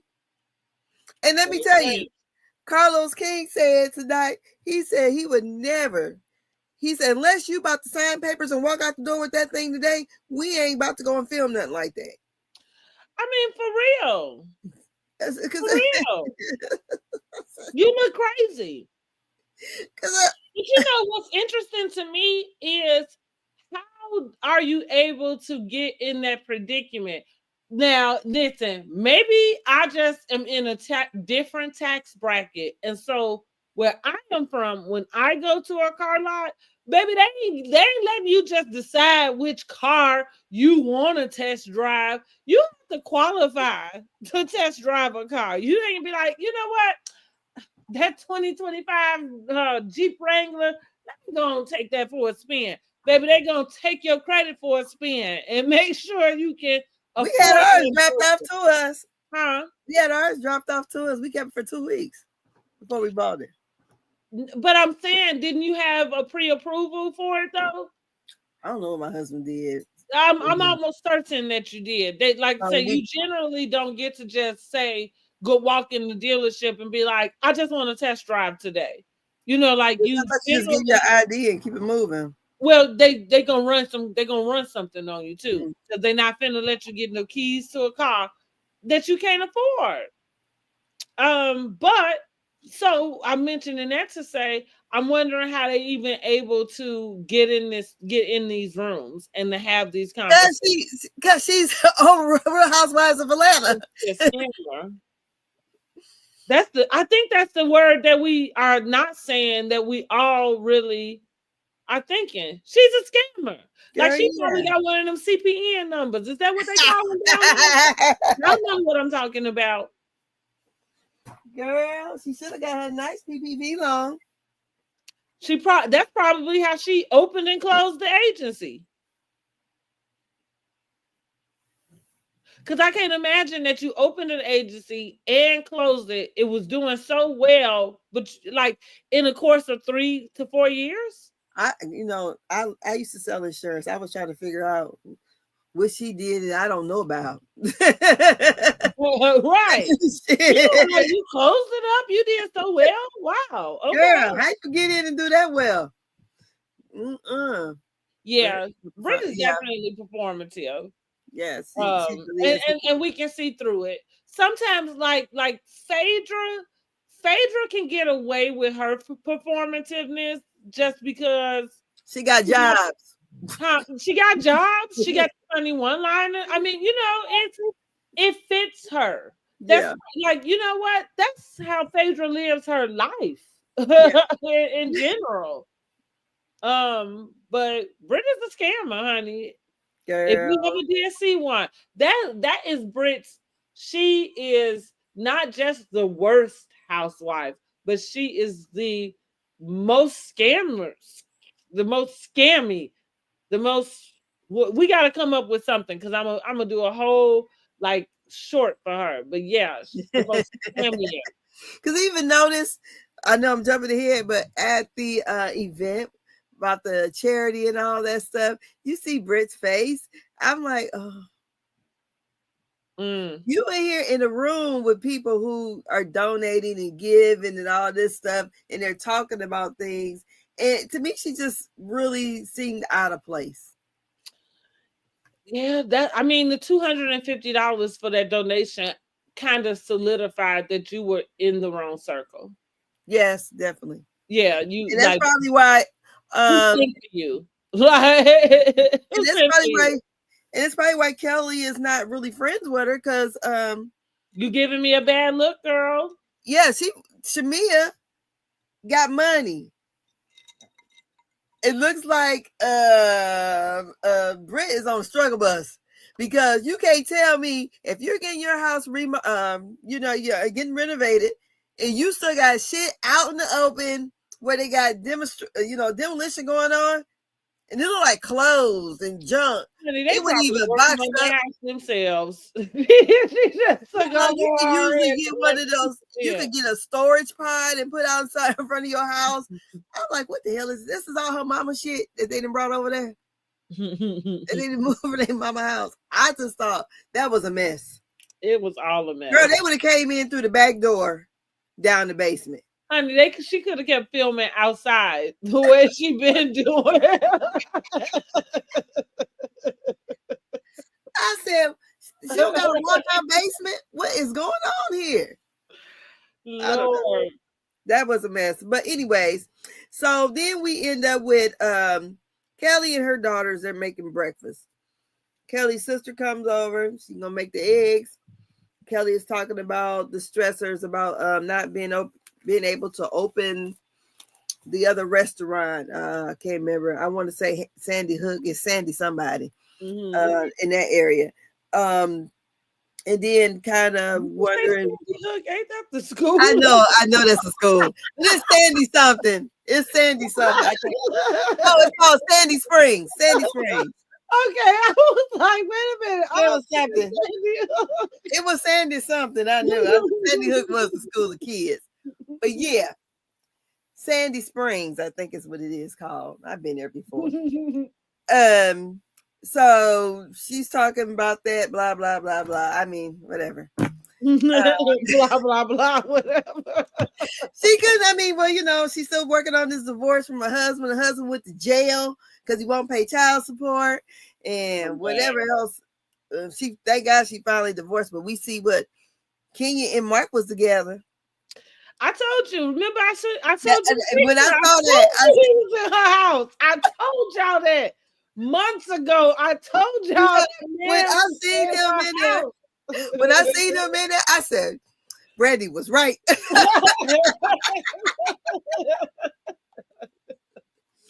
Oh, yes. And that's why Kenya is on YouTube just as pleasant as ever. She can give you regular D. She get her back regular D. Okay. That's why she wouldn't. Look, she came in. She wasn't even fucking with the girls. She was on cloud 9. Like, I got my man back. And now they both down and out, so he not feeling like he not feeling threatened.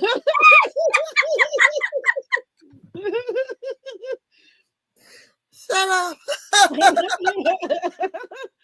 Actually, I'm serious though. Like it's given that, right? They both are in a hard time in their lives. He had to shut down his restaurant. He was evicted from his place. His daughter lives in Atlanta. Of course, he got to make a way to go see his daughter. So what better way than to go live in this house that is paid for by his daughter's mom? And while she try to, struggle and get, I don't know, what is she doing? She got a boot. No, those are her fashions that she got in the window. But I wonder why. Because she was selling them, girl.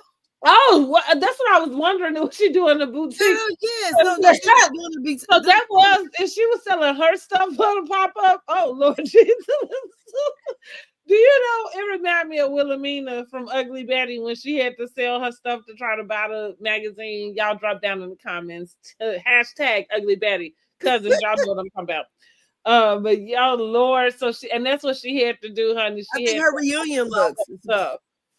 So she's selling the reunion dresses, I believe. Okay, well, right, because I could tell from it. I'm like, those hers. I remember seeing her in them. Couldn't even pretend to greet Kelly. Who didn't? Was it Britt? Let's see. Fighting over a stylist. Okay, right. Oh yeah, her husband. Yeah. Mm-hmm. I'm so glad that she is divorced from him.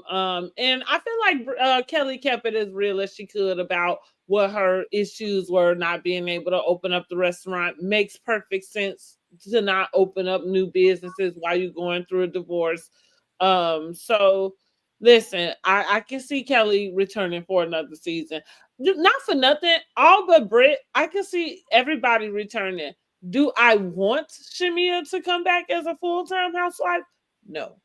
But I can see them all coming back, honestly. Yeah. I think they said I know Phaedra is supposed to be coming back. Yeah, and like I said, who knew? Phaedra came in and gave us some comic relief. Like, Phaedra, get you out. Like, shit, I don't want to see you again. Like, yes. But, yeah, her little reads was a little funny. But now We come to Drew and Ralph, and Ralph got to ask permission. Can he come upstairs? And then he gets up there and he's on the piano. She's like, you missed that piano? Yeah, I missed the piano. Kids in Chicago. I don't think they getting a divorce for real. I don't either. I think it's all a storyline. They was looking too cozy because I'm trying to figure out, after all this good talking together they did, what made them crash out a couple weeks ago. Who crashed out? Oh, Ralph. Ralph did. You're right. I don't And he know. on the reunion too. It's a scheme that Ty set up for the bullshit. Okay. Come on, Albert. Because that's what it's all giving. So, you know, so they agreed to, you know, be cordial with each other and make it work for the kids. So I don't know why he crashed out, but, you know, put her business out there. He must have told him she wasn't going to pay him some money or something, because Ralph be showing up and popping up on the scene like Peter. Like he got 10% coming to him. Ain't Peter supposed to be in jail? And I still see him on the Peter is walking around in everybody's business but his own. He is, and I thought you were supposed to turn yourself in, but I did happen to see a video just yesterday where he was saying that he does have to turn himself in. He's not giving a date he didn't give us a date, but I guess the post that he posted was just like a random post. But yeah, because he had posted something that seemed like he was actually going to turn himself in. And that's what I'm like, now here you is all up in Simon and Portia's business. Like, excuse you, don't you need to worry about your payments to the IRS and not who paying who over here? Oh, so maybe he had like 6 months or something before he had turned himself in. That's what he said. They allowing him to get some of his affairs in order. I don't know what affairs they are, because I'm pretty sure they did not include your take on Simon Goodbody and Portia Williams' divorce. Girl, because Kenya had a benefit and they took a picture together. Yeah, I saw them too. I missed it. Did I post? I think I did post it. Okay, I think I did post it. Yeah, I saw it. Then we come to Lord have mercy. Now it seems like Phaedra calls him a different name, but yeah, that's what I was gonna say. Y'all notice how she changed that man's whole name? Gonna try to repackage and repurpose him to us on this show, like you didn't just see him over on the other show. What's he called? Shek-Chi? Chi-Chi. Chi-Chi. I was like, what the hell? I don't know. Did she forget his name? That's what I was like. Anything check? Like, girl, I said, first of all, it looks like mother and son to me. I can't help it. The kiss was kind of cringy to me, but Phaedra is known to do that. So I don't know. So she invites him to the Feed the Children event. What you got for that? I just said, listen, Phaedra knew what time it is. I don't know who got in her ear and told her she had to come over here. She had 3 weeks, 5 weeks, whatever it was, to bring it. And I guess she did. That's the way I looked at it. Let me lay it on. She repurposed this man to us, gave us a whole new name. Like, him had me scratching my head. Like, this is the same guy, right? Like, and that brings us to Britt and her family. Lord have mercy. Now, you see them sisters? You know the Britt sisters? You know what? I think I blinked on this one, too. Girl, how you blink on it, girl? I wonder if she wouldn't have had all that nip and tuck or whatever, would she look like her sisters? They all giving their mama. Unless the daddy was nice looking. That's what they are. So, Britt and her family, they are meeting up with the in-laws at her house because she got married during COVID and the in-laws haven't been properly introduced, I guess. And so they're having them over because ultimately they're planning on having a marriage ceremony, a wedding ceremony, rather. And so the family's there, and the one sister who did all the damn crying and had the bad braids asked, was she pregnant? Because she was kind of looking like she was kind of pregnant in the scene. I'm thinking, is she pregnant? And she was like, no, but that's the plan. So we got past that. Next Damn, thing, we'll never know. yeah, we won't. Know. But she windmilling in them comments though, girl. Is she? Because she had been real quiet to me since oh hell no, she ain't, honey. Okay. She over there windmilling, honey. I didn't see a couple posts today of her clapping back in some of the comment section, especially about Shamia, talking about Shamia's daughter.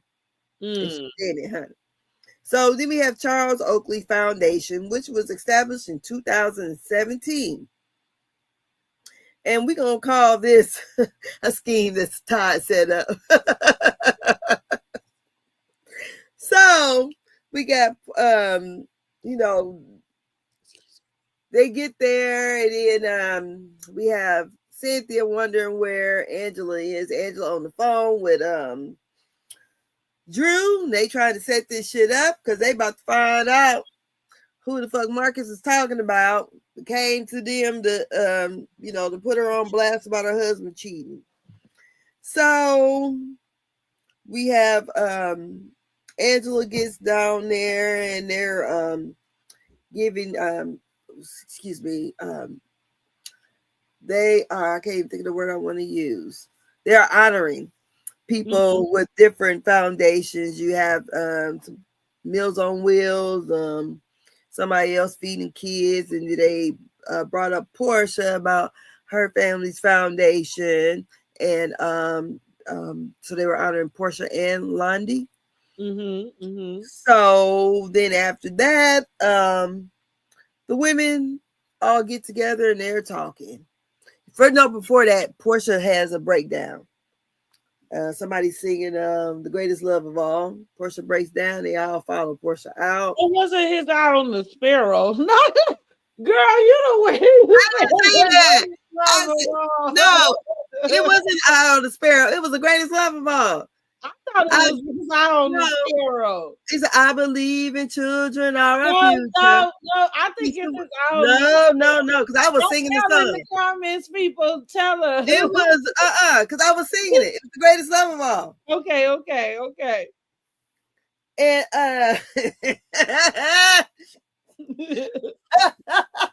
so anyway, she broke down. I can't imagine that making her cry though, but that's why I'm like, I don't think she cried because of the song. She cried because of that her cousin was honored too, and she was talking about it. And I think she got kind of full of it.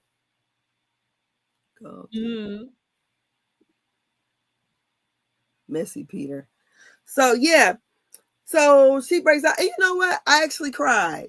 I hate to see people cry. I cried. I said, because I couldn't imagine actually filming a reality show and my cousin die. I mean, it's unfortunate that she treated that girl so bad during Portia Family Matters. Who said that?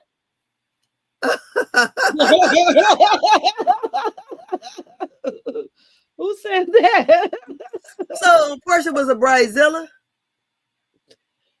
No, Portia wasn't a bridezilla. So Portia Family Matters. So that is when she was got with Simon, and so she was in this mad dash to blend the family, blend Dennis and his mother in together with Simon and all of her family. So she basically rushing everybody to accept her getting married to Simon. And they do this retreat. They go to like Mexico or something. Like I say, and it was a mess. Is that when they get in a fight or something? Yeah. Okay, I heard about it. So what was it that so like I said, we got introduced better to Lundy there because it was about Portia and her family. So we met like the sister, her dad's sister, and all of that. Lundy, there was this point where they had a conversation where Lundy kind of confronts Portia about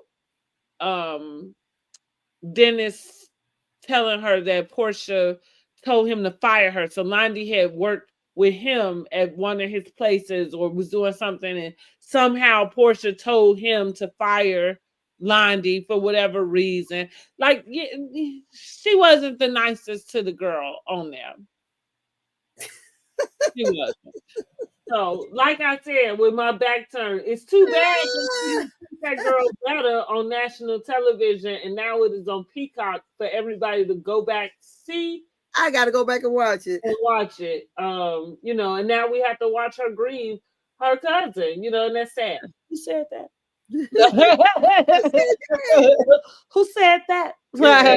Treat Mhm. people So how you want to be treated, Portia. yeah, she must don't like too many people getting close to Dennis. Probably not. Mm-hmm. Yeah, I think they still Because that bugging. was what it was about. It was something about he still had some stuff in her basement. It was like a Versace robe. They talked Dennis into coming to Mexico by telling him that they would get the robe and return it back to him. She got mad because they snuck the robe out of her house. Like, yeah, it was crazy. But she wanted Dennis to be happy for her and Simon. Because she It was was just the with realest Dennis. reality TV show though that you could watch because real talk, that shit had to be going on real time. Cause she literally had just like all of that stuff had just happened. She literally had just got engaged to Simon. It literally had just come out. And like I said, then they scrambled and did this show. So oddly enough, to see what took place, it was like that's what I say. It was the realest shit you ever saw, honestly. No, no lie. When it No was lie. when it was airing, I caught glimpses of it, but I thought it was when I saw Portia, I said, "Oh, this supposed to be Real Housewives." I didn't even look at the title or nothing. And then I ain't never seen nobody else. I'm like, why is it just her family? Right. And I just turned it off.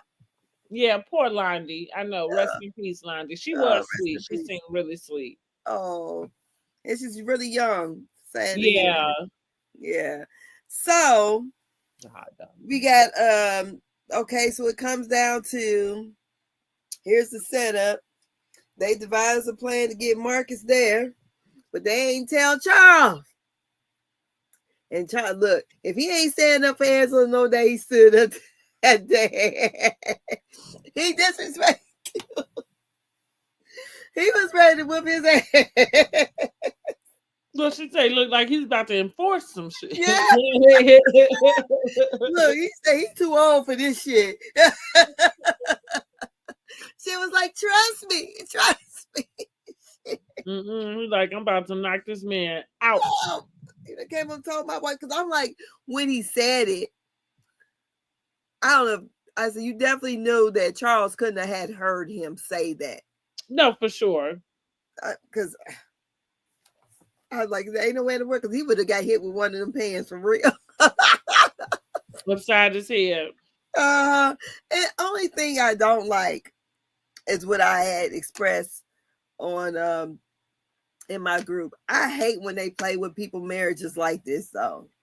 It just feels like, okay, it's always somebody's got to be cheating or something or whatever. And to play with somebody's marriage like that, I didn't like it when they did it on Married to Medicine. When they did it with Lisa Nicole, I did not like that at all. Because it. Now, can somebody tell me, is this the same man? Because they're trying to say that it is.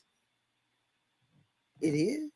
I gotta go back. I'm gonna go back and try to see if I can find the episode with the guy that went to Quad's event. But I saw a video, and in the video, the person was saying that it was the same person. I just really couldn't tell, you know what I mean, like from that. But that's what I'm like, is it? Because that would be interesting if because this guy on the offenders list, right? Yeah. And you know, I totally agree with you about that.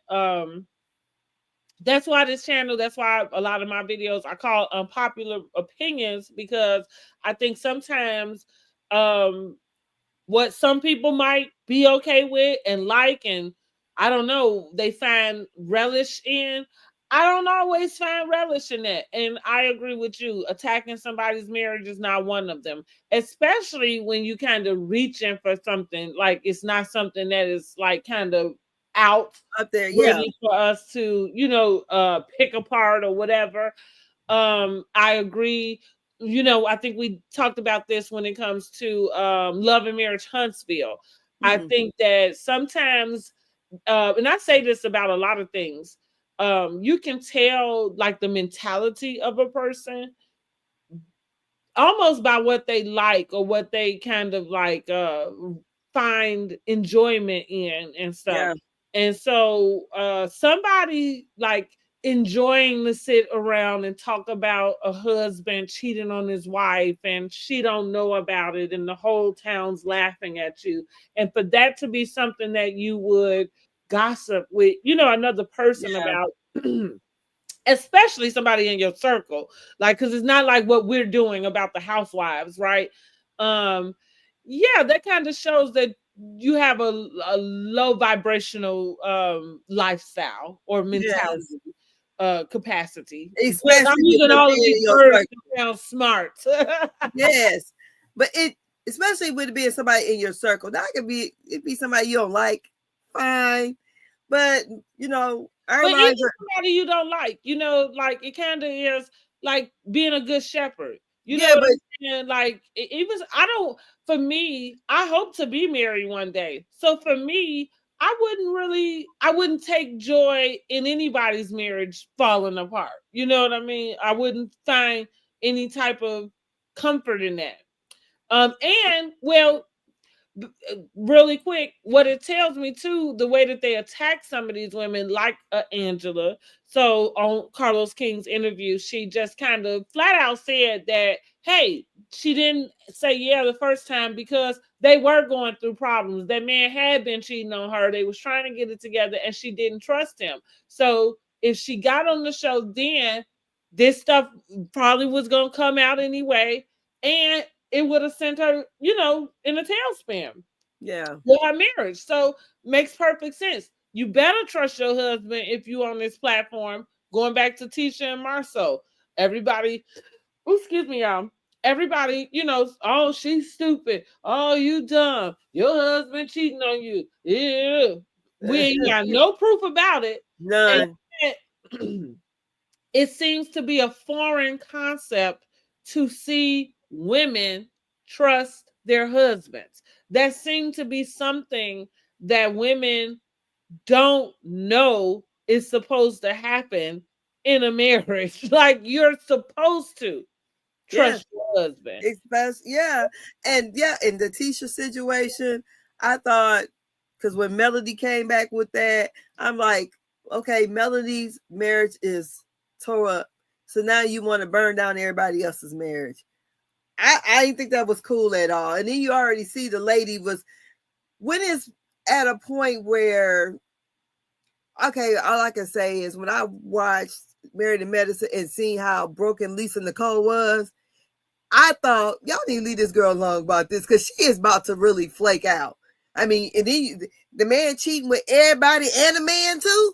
Come on now. I mean, this is getting old and it's low hanging fruit.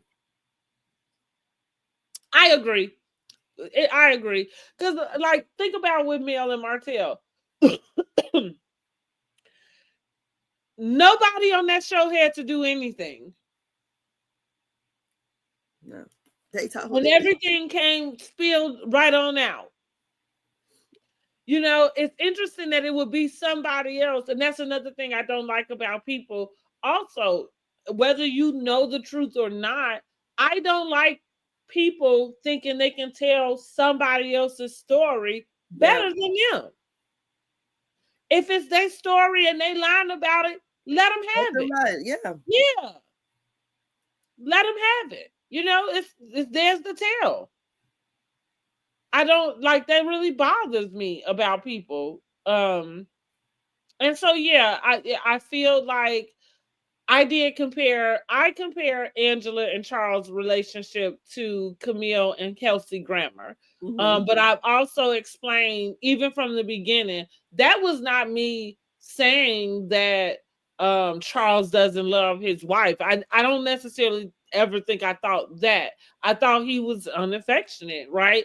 And I didn't like that she was placed in these positions that kind of amp that narrative up, right? Like, Mhm. you don't love me, like that thing, like she said on Carlos King. Like, I don't say that to my husband. I would think that you wouldn't if you've been married to him over 10 years and Yeah. you know that this is, his demeanor, because Yeah. now it does make you look crazy, right? Yeah, it does.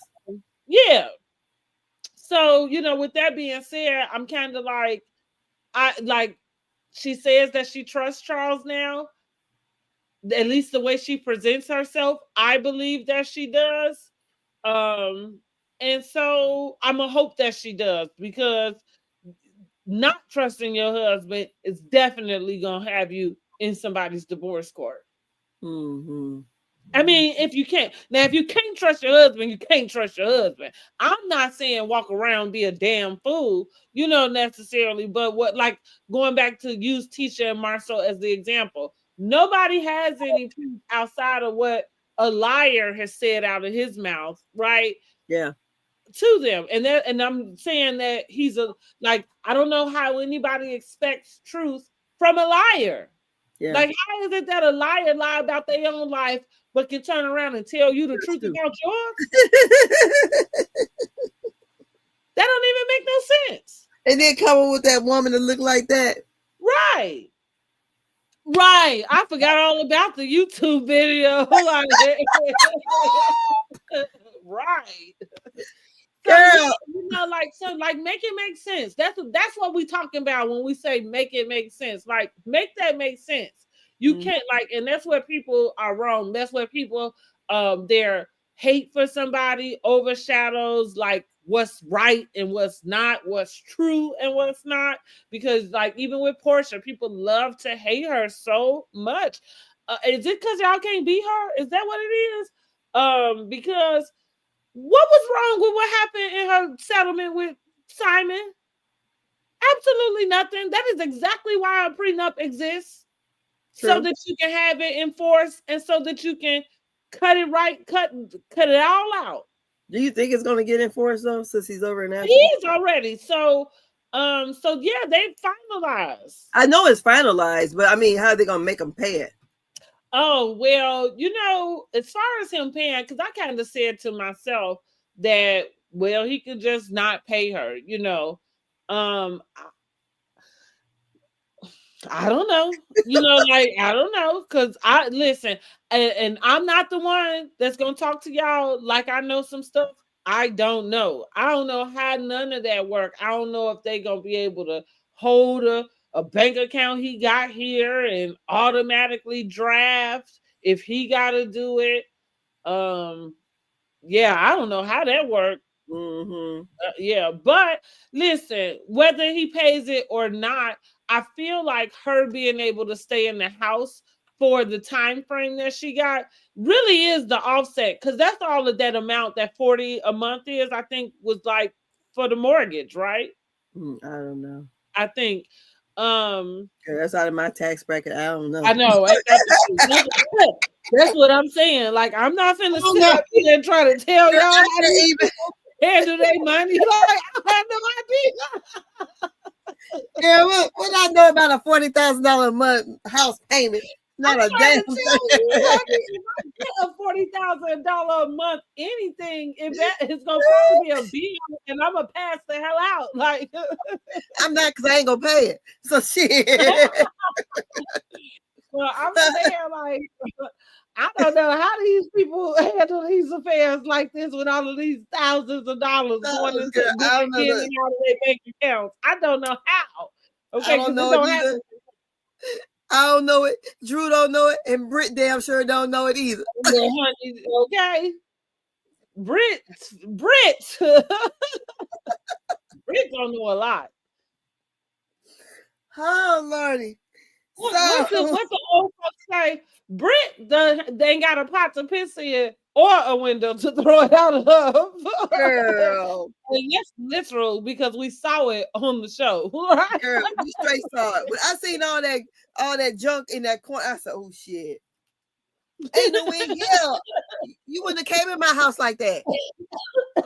I think Charles is Okay, I just think Charles is yeah, he stoic. I stole it. think you're right. Yeah, Yeah, and he's from an age group that would make sense for men.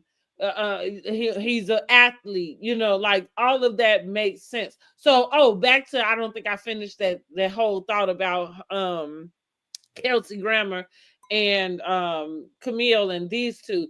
Like I said before, the major difference between them is the fact that Kelsey and Camille, Kelsey was not around. He was always somewhere filming, doing whatever he was doing. And Camille was always letting us know how much he loves her and how, much he wants her to be happy, XYZ. The few times that he did come and was on camera, girl, we did not see the love or feel it. So we was just kind of like, girl, and I already told y'all they ended up getting a divorce after the season aired. Which that all made sense to everybody watching because yeah, girl, we didn't. The difference between Charles and Angela is, to her point, he is showing up. yeah, he is. He said, "I'm the only husband here." And you know what? Let me shut the F up because you're right. Like because you're right. And that's a hell of a lot more than you can ask for some of these, all these other ones. So listen, yeah, we say if she like it, we love it. They usually mean like we don't believe it, but I believe it, and we gonna hope that they do well. Yeah. Uh-huh. Mhm. Okay. Simon. She can stay in it for 14 months. I think that's the time frame, Mm. and then, I think is he paying? So I it's think she something has to like get the that. mortgage in her name. Is what she Yeah, and then after that, she has to take on the yeah. house and put it in her name, or sell it, and they have to basically split the equity. And That's how she'll get her and money. listen, and if not for nothing, that's the fairest thing that could have happened, especially with somebody you done got jumped into a marriage, you didn't know them. You know what I'm saying? Like, it was the fairest way to do it. We happy for Portia in that regard. Oh yeah, I'm happy anytime woman get some money. Okay. Yes, you gotta see Brandi's Yes. house, honey. That When house is Cynthia and Portia comes over there, and she ain't even ashamed about it. oh, Kelsey was mean to Camille. I mean, yeah, like I say, once we found out they was getting a divorce, it all made sense then. But yeah, while we was watching, we was just like, "Are you sure? Are you sure?" Now let's get into Angela with this Marcus deal. Yeah. And bringing him on, and she is very adamant that Phaedra is who sent him. Now listen, I saw Phaedra's clip on Watch What Happens, and Phaedra can be convincing because she did convince me. I was kind of like, yeah, girl, you have only been here Yeah. a few weeks. Like, how is it that Yeah, you but she have came been? in reading the girls down. I think Phaedra did it. Do you think Phaedra did it? Yeah, yeah, I think she did it. Well, now it didn't help her by the way she got in that car and called them girls on the phone. Girl, I'd have did it too though. I would girl. Let me tell you, I would have told my good friend, but I I'm would have. sure if there was somebody I would have called to tell Yeah, myself. but I don't think I would have did it on camera. Not like she did it. I mean, she was too giddy to get that out. Yeah, so that's what made me say, like, when Angela was first saying it, I was like, yeah, I can see it. But like I said, listen, Phaedra got me fooled because I do kind of feel like that does feel a little off balance. Like, Phaedra, you just got your big toe in here. Like, I know damn well you ain't jumping, like coming in with those shenanigans. So, what made sense on the episode was what Shamia said, taking it back to Brit. Yeah.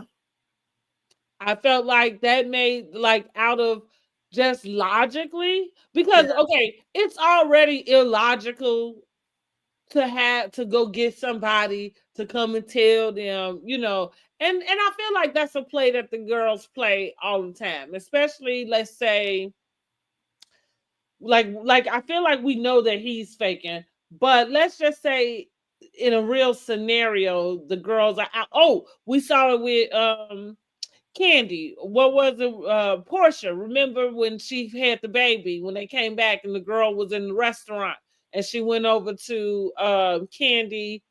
Who else was there? Cynthia. Some the girls was there to kind of say like, I don't know, Dennis, because the bloggers were Oh yeah, saying. yeah. So she like, no, I just came over to say I don't know, Dennis, blah blah blah. And so then they went and took that information to Portia. Um, so I like it's not like it's that type of instance. I don't I guess I'm getting ready to, I'm just trying to say that the girls kind of play those games all the time where if somebody is bringing them some information, they'll say like, oh, well, come to the party so you can let so and so know, or so, we can have a conversation about it. That did it. I don't know what this is about, but I am going with Shamia. I think Shamia kind of called it right. It feels like a Brit move. I think I was like Phaedra feels like that's too easy. Okay, so wait a minute. Remember when? Okay, so when all this debacle was happening, Mia's going at Britt, talking because she wanted to beat her ass, and she go, "You threatening me, not ho. That's what you do."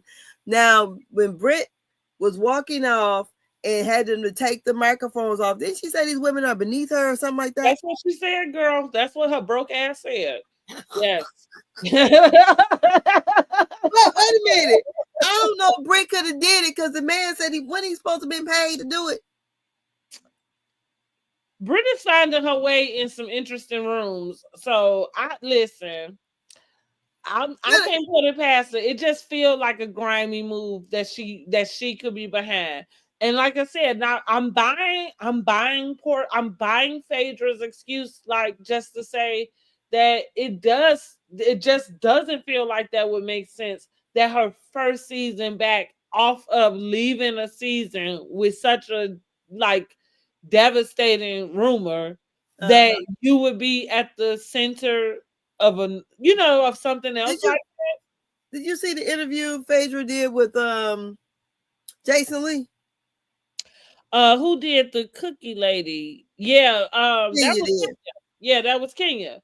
That was dog dirty. I ain't like that. Oh yeah, I didn't like that at all either.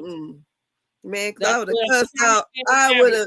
She didn't have her man then because she was too busy running up behind the cookie lady. She should have been running up behind her own damn husband. Girl, that's what he said. She say, "Dang, now you ain't even got one." Like somehow you trying to tell somebody else about their husband. Now you ain't even got your husband. You just as mad about a wig, right? That we all know you had a wig on. Her broke ass said. Yes, look, yeah, like I'm sorry that came out so just like because it came out of her mouth so easily. I thought to myself, no, she didn't. Like no, she didn't. I would go if I was Shamia. Look, because I'm just assuming Shamia got more money than all the other girls on the show right now. I would go to those execs and be like, now who y'all think y'all playing with, putting me in the same room with this girl? With the likes of her? This streetwalker here? Who this hoe?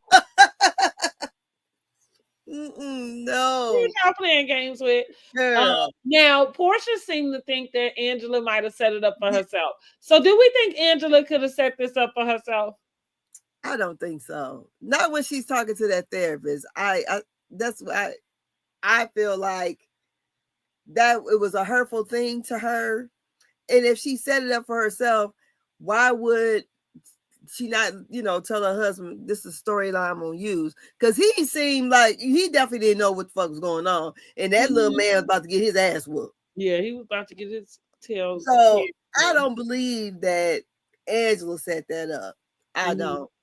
Now, that's why I think, I'm still, well, it could possibly be Britt, but the man said he got paid. Now, I don't know how the fuck Britt paid him. And then, they said Junebug on our TV screens. So she got something sitting somewhere. She paid somebody, she paid somebody to get on this show this season. I look, and that's why I'm kind of like that's why I'm surprised that scammer is the first time that word has come up with Britt's name in a sentence. Because yeah, she's a scammer. She got to be. She's scamming her way right on the biggest reality TV show pretty much in reality TV history. And fuck that up. And mess because this, this, if you're doing reality shows, this is the show you really want to be on. That's what I'm saying. It's the creme de la creme of Real Housewives franchise, of Bravo. Even the people on Traders, tell the people how, they treat the housewives like royalty, while everybody else get what is left. And listen, I've said it umpteen times, rightfully so. I watched the Housewives franchise build Bravo to what it is right now today. Our shows built Bravo right now to what it is today. It does totally annoy me that every time it's one of our shows outside of Atlanta Housewives, they are getting canceled. They don't get photo shoots. They don't get reunions. They are treated, and yet, Below Deck. Below Deck has 4 or 5 different franchises. And who in the hell is watching Below Deck?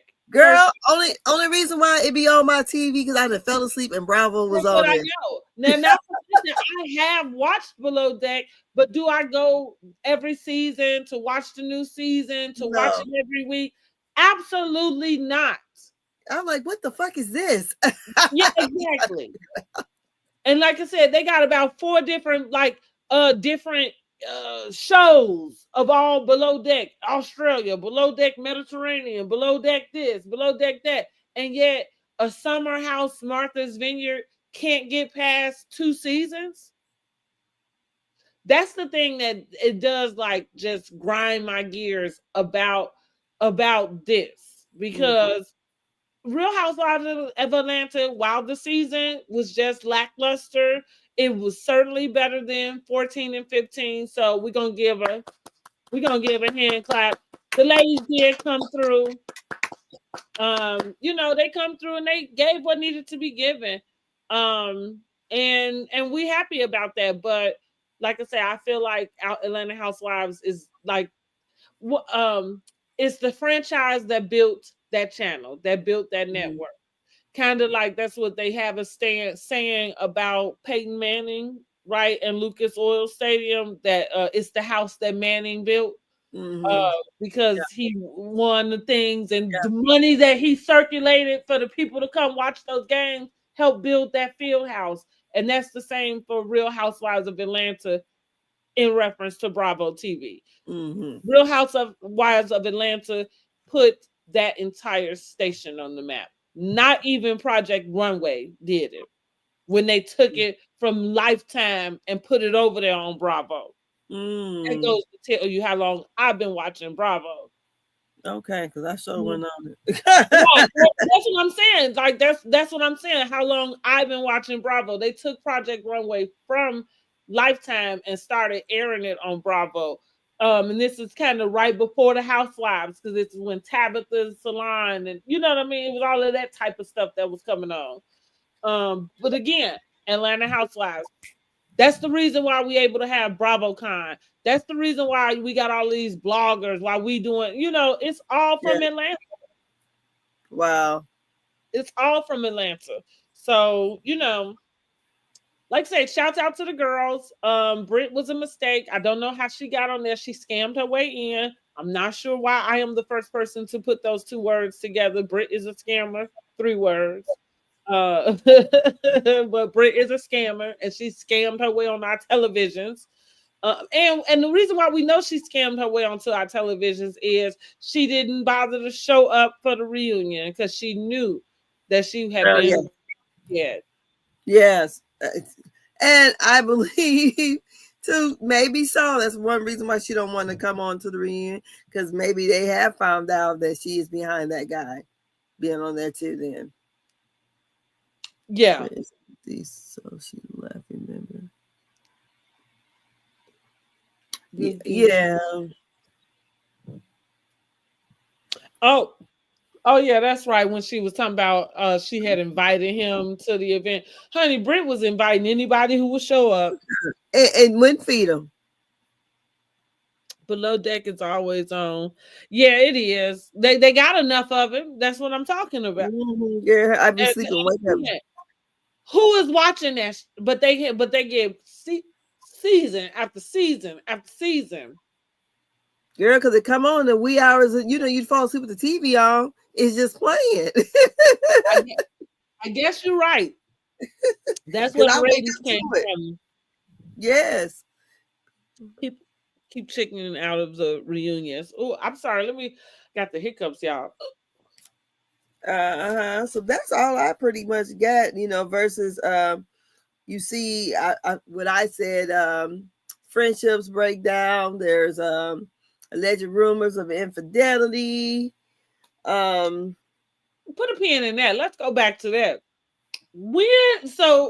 I love the way Shamia just kind of glossed right over that real quick because it was like, did she say it's rumors about her cheating on her husband? Because that's the first time I had heard that when it came out of Brit mouth. Well, maybe she's talking about, hell, I don't know.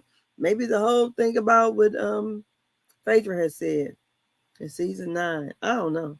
Mm, I thought that was interesting, but okay. Shamia said, "Whatever, honey. Gerald ain't worried. I'm about to give him another one of these babies." Uh-huh.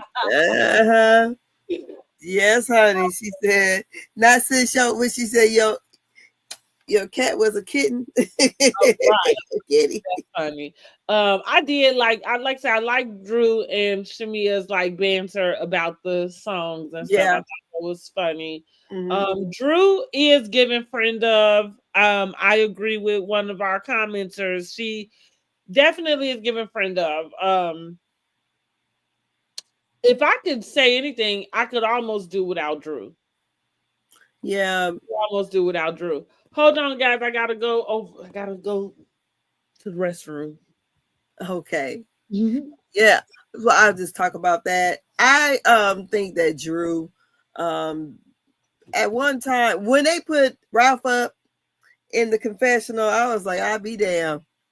And I think most of the scenes Drew had, to me, she wasn't given a whole lot.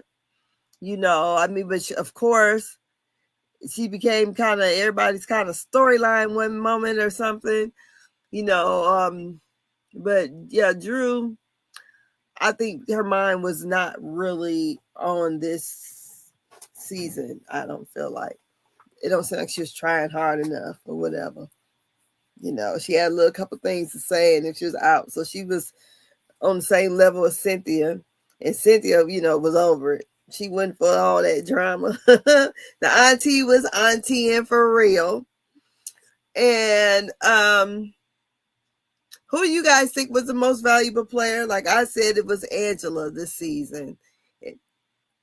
Let us know in the comments who you think was the most valuable player. And who do you think should show up? I mean, excuse me, should come back next year for season 17? Or who would you like to see, and who would you not want to see come back? I'm back, y'all. So I was just asking them who would they like to see come back next season. What we say? No Brit, no Kenya. Okay, no Brit, no Kenya. Well, we'll I see want about Kenya to come back. Kenya. I okay with Kenya not coming back, because the funny thing is, like, I didn't miss her. I didn't either, but I kind of felt sorry. But now since I see Mark in that video, I want to know what the hell going on. She ain't about to tell us, honey. And listen, her best bet might be to stay off the show, because if she get her ass back on the show, Mark gonna go running off some damn well. So she better keep it just like it is. Like, she want her man to stay at home, keep getting that good regular D. Okay. Girl. Because that man good is gone. She get her ass back on this television. Girl, he was a whole mess. I mean, I loved it because she got on my nerves so bad. And how she did other people in their marriages, I thought, oh, this is karma for her. Yes, Oh, yes. my goodness. How she did. I mean, especially how she came at Portia's, their first season about her husband, and just kind of just kept, I'm like, girl, yeah, please stop. Because I hate it when, okay, if you're not married, then when you get married, then now all of a sudden you understand, respecting people's spouses, and all, like, even we'll go as far as to, oh, Apollo, he kind of fine. That's somebody's husband. You didn't have no business, saying that in your confessional or anything else. That's somebody's husband. She did the same thing with Ralph. She did. I'm like, girl, please quit. Yeah. So, but like we said, we know Mark is down on his luck.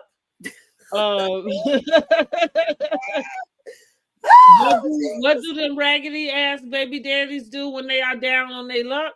Girl, tuck their tails and come on back home. They let them. That's all I'm saying. Girl. But we want her to, and I know how much that she wants, you know what I mean, her family and stuff. So for her sake, I hope that she get it. But that's why I'm saying, like, no, she don't need to. She might need to do some other things. Maybe she should go on Traders. Which, oh my God, y'all! How about Portia? Dorinda is coming back. It's somebody else. But they're gonna be on the next season of Traders. I'm feeling like it should be good. And even Candace gonna be on there. Candace, right? That's what I was trying to think of who else it was. So, yep, Candace is gonna be on there. I expect Portia to be gone pretty soon, pretty fast. But we shall see. I can't wait till that come out. And Love and Mirrors Huntsville is back July 19th, guys. So you already know we are going to review. Okay. I can't wait. And listen, how happy are we that they're getting back soon? Girl, I can't wait. I can't wait either. So I gotta see what this dynamic is going to be without Melody there. Without Mel, that's what I'm like. I'm interested to just see what's going on. So make sure, if you have not already liked this video, make sure that you do like this video. We appreciate all of the support. Make sure you are subscribed to our channels, okay?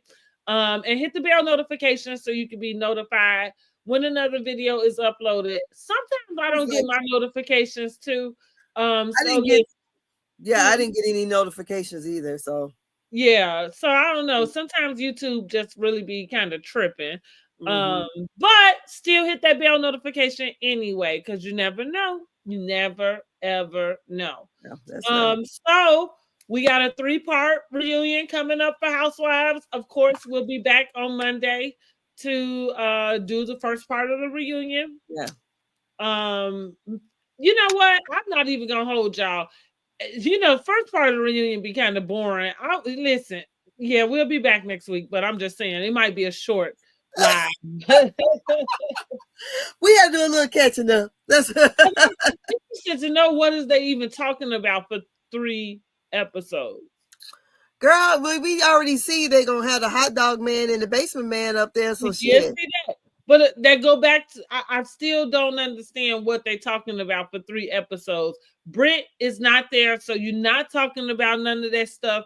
Even if she had been there, so this goes back to the point you made about Carlos saying that they just should have scrapped it all, because they still wouldn't have been able to talk about it that much because only Brit was there. You know what I mean? Mhm. Like, so it still would have felt out of balance, to have her talking about it. And so now with her not there, I, what are they talking about? I mean, yeah, clearly Drew and Portia is talking about this thing with the songs, but for 3 episodes? we I don't know, because I was wondering, even once she decided not to come and then she did the lawsuit, were they going to make it, have to go back in and edit it even more because of the lawsuit, or what they could say or what they can't say or whatever? Mm-hmm. So what these 3 episodes gonna get us? I don't know. Hopefully it's entertaining. But shit, they bringing Yeah. up Candy's name hell. So Well, let's just hope that it is entertaining. I'm But hoping it is. I feel like they did. I'm giving the season. Y'all already know for the episodes I've been pulling about average. Most of the episodes I was given was saying like 5s and 6s really. Yeah. Um and so that's where I end, is just kind of saying that the season was good. The season was a refreshing season Mm-hmm. off of the last 2 seasons of 14 and 15. Those seasons were horrible, and painful to get through. This one was not so much painful moments, painful housewives, but it kind of gave us some of what we've been missing. I guess Cousin Phaedra came back. I guess you might be right. And Angela giving us a little bit of her old school like housewife Uh-huh. kind of sprinkled in there. Yeah. Of course, That's we what that got was. Portia giving what she gives, Yeah. even though Portia really did not have a lot of story. That go back to people love to hate Portia. Like y'all need to get some self esteem, because how is it that everybody forgot that man was like trolling her? I get, and here's the other part I'm gonna say to Portia. Smart move, Portia. Smart move to keep that man's name out your mouth as much as you could. Because even though nobody knew that man would be detained for most of the season while it was airing, Mm-hmm. um, I feel like even though he did the interview with Page Six, that interview was not as bad as it sounded, even though he said he thought she staged a coup for him, but it wasn't as bad as it sounded, to the extent of he was just responding to what had been said. Uh-huh. So if there had been any other things, right, that had been said, then he probably would have been spewing out, some more things. But I feel like he generalized, responded to what had been given to us already. And that just kind of, and of course he should be grateful to be free out of the ICE custody. And I guess he probably just want to move past this whole ordeal, and we don't blame him because we want to move past too. Um, but yeah, I'm like, give Portia a break. She wasn't able to really talk much about Simon, and thank God she didn't, because I feel like it would have caused extra drama now. So now she can film in her house. We got to see them come Yep. back to the house 5 months later, right? So now she Uh-huh. can film in the house, and she can go on about her life. Here's the other thing that I don't want to talk about while I'm on Simon and Portia really quick. I think I mentioned this to you before. Um, why are we taking this divorce like this girl been married to this man for 5 or 10 years or something? It was barely 2 years. I didn't like, I thought the waiting to exhale thing was cute, but I thought it was out of context. That man didn't cheat on you. You wasn't married to this man for over a decade. Like, the whole story, I don't you not Bernadine, girl, but it was cute or whatever. Girl, she said she was waiting to exhale, honey. I know she was though, because we was all waiting to exhale, not for nothing. He was getting on all of our fucking nerves. I was your lover and your secretary. Well, I'm just saying, look, I'm a Gemini. I think I don't know, high functioning. And so, like, little stuff like that just kind of like, it's kind of like, yeah, but it's out of context. It's out of context. And so, Somebody else said that. You not Bernadine. Yeah. Yeah, you're not Bernadine, girl. That man did somebody wrong, but it wasn't you.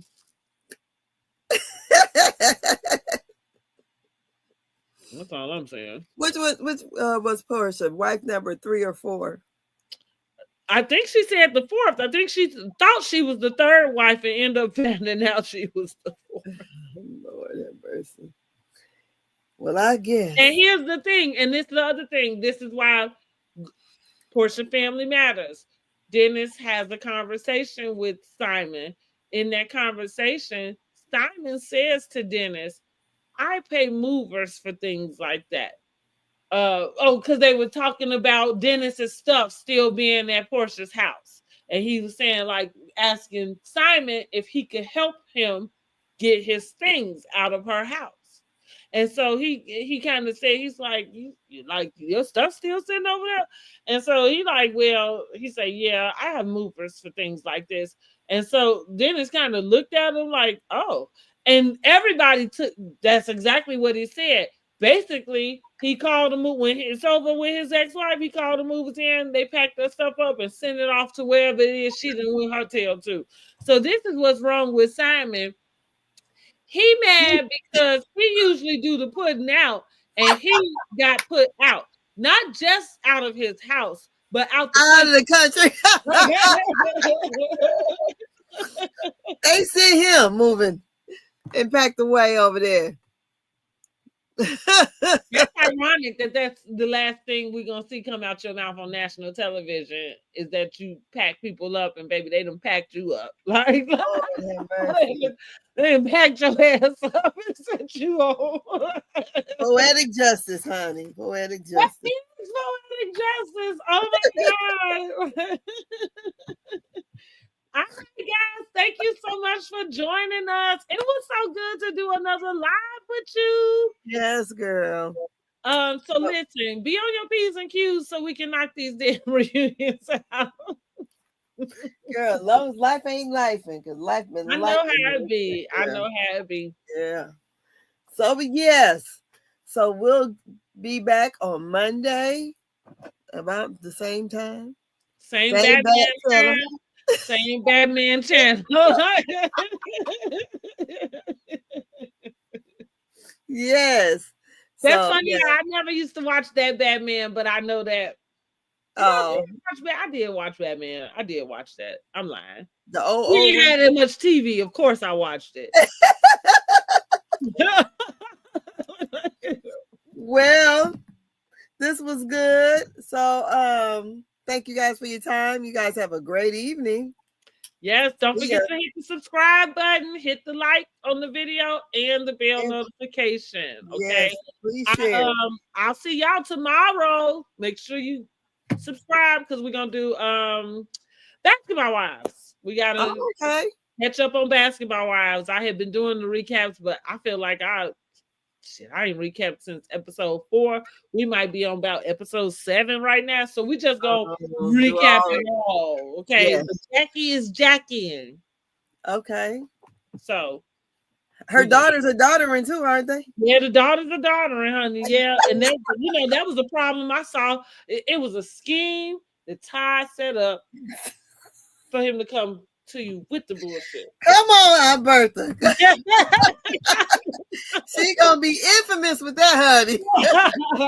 Wait, but I love how she pushed her head back from the table like she had just said something. She just gave a word, honey. Yes, she did. It was a scheme that Todd set up for him to come to you with the bullshit. Wait a minute. I've always tried to look for that. What is that in? Is that on Candy and the Gang, or is that on them getting married? It's or is that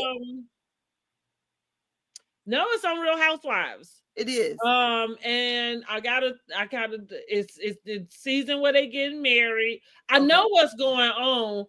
Basically, Mama Joyce has tried to get somebody to get a picture with Todd. Okay. Okay. So that right, I just can't remember exactly the season, but that's what's happening So in the like it's episode. Todd's fault. Todd is the one set it up. Right, right. That's what because that's what Candy was coming to say. Like, okay, she didn't talk to the people, and they basically was saying that because it was the guy, the that what's Candy Mama name? Mama Mama Joyce. Joyce.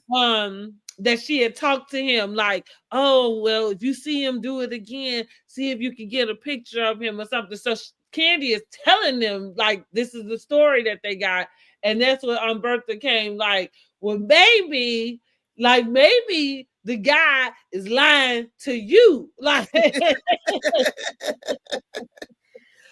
you know what I love most about that, just to think about it, and Liz, it's gonna probably put a little tear in my eye. Y'all gonna hear me talk more about this type of stuff too. So I'm kind of like an only child. I do have two siblings. They're younger than me. But I don't really have like a sibling relationship with them. And so what I loved about that is that sibling thing where I don't give a damn what you said.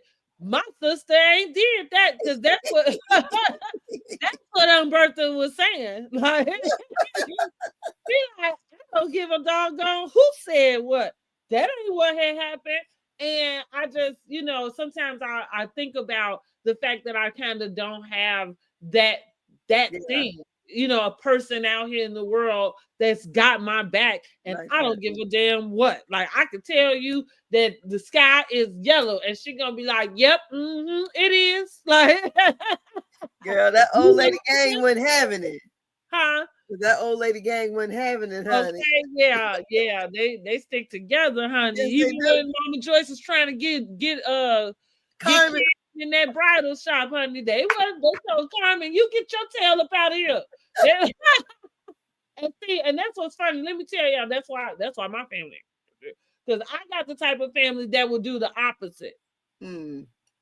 And loyalty ain't nothing, but when you find it, baby, you cherish it, because that's loyal. Like, it's not even about upholding somebody's wrong, because right, Mama Joyce was wrong, right, for trying to fight that girl.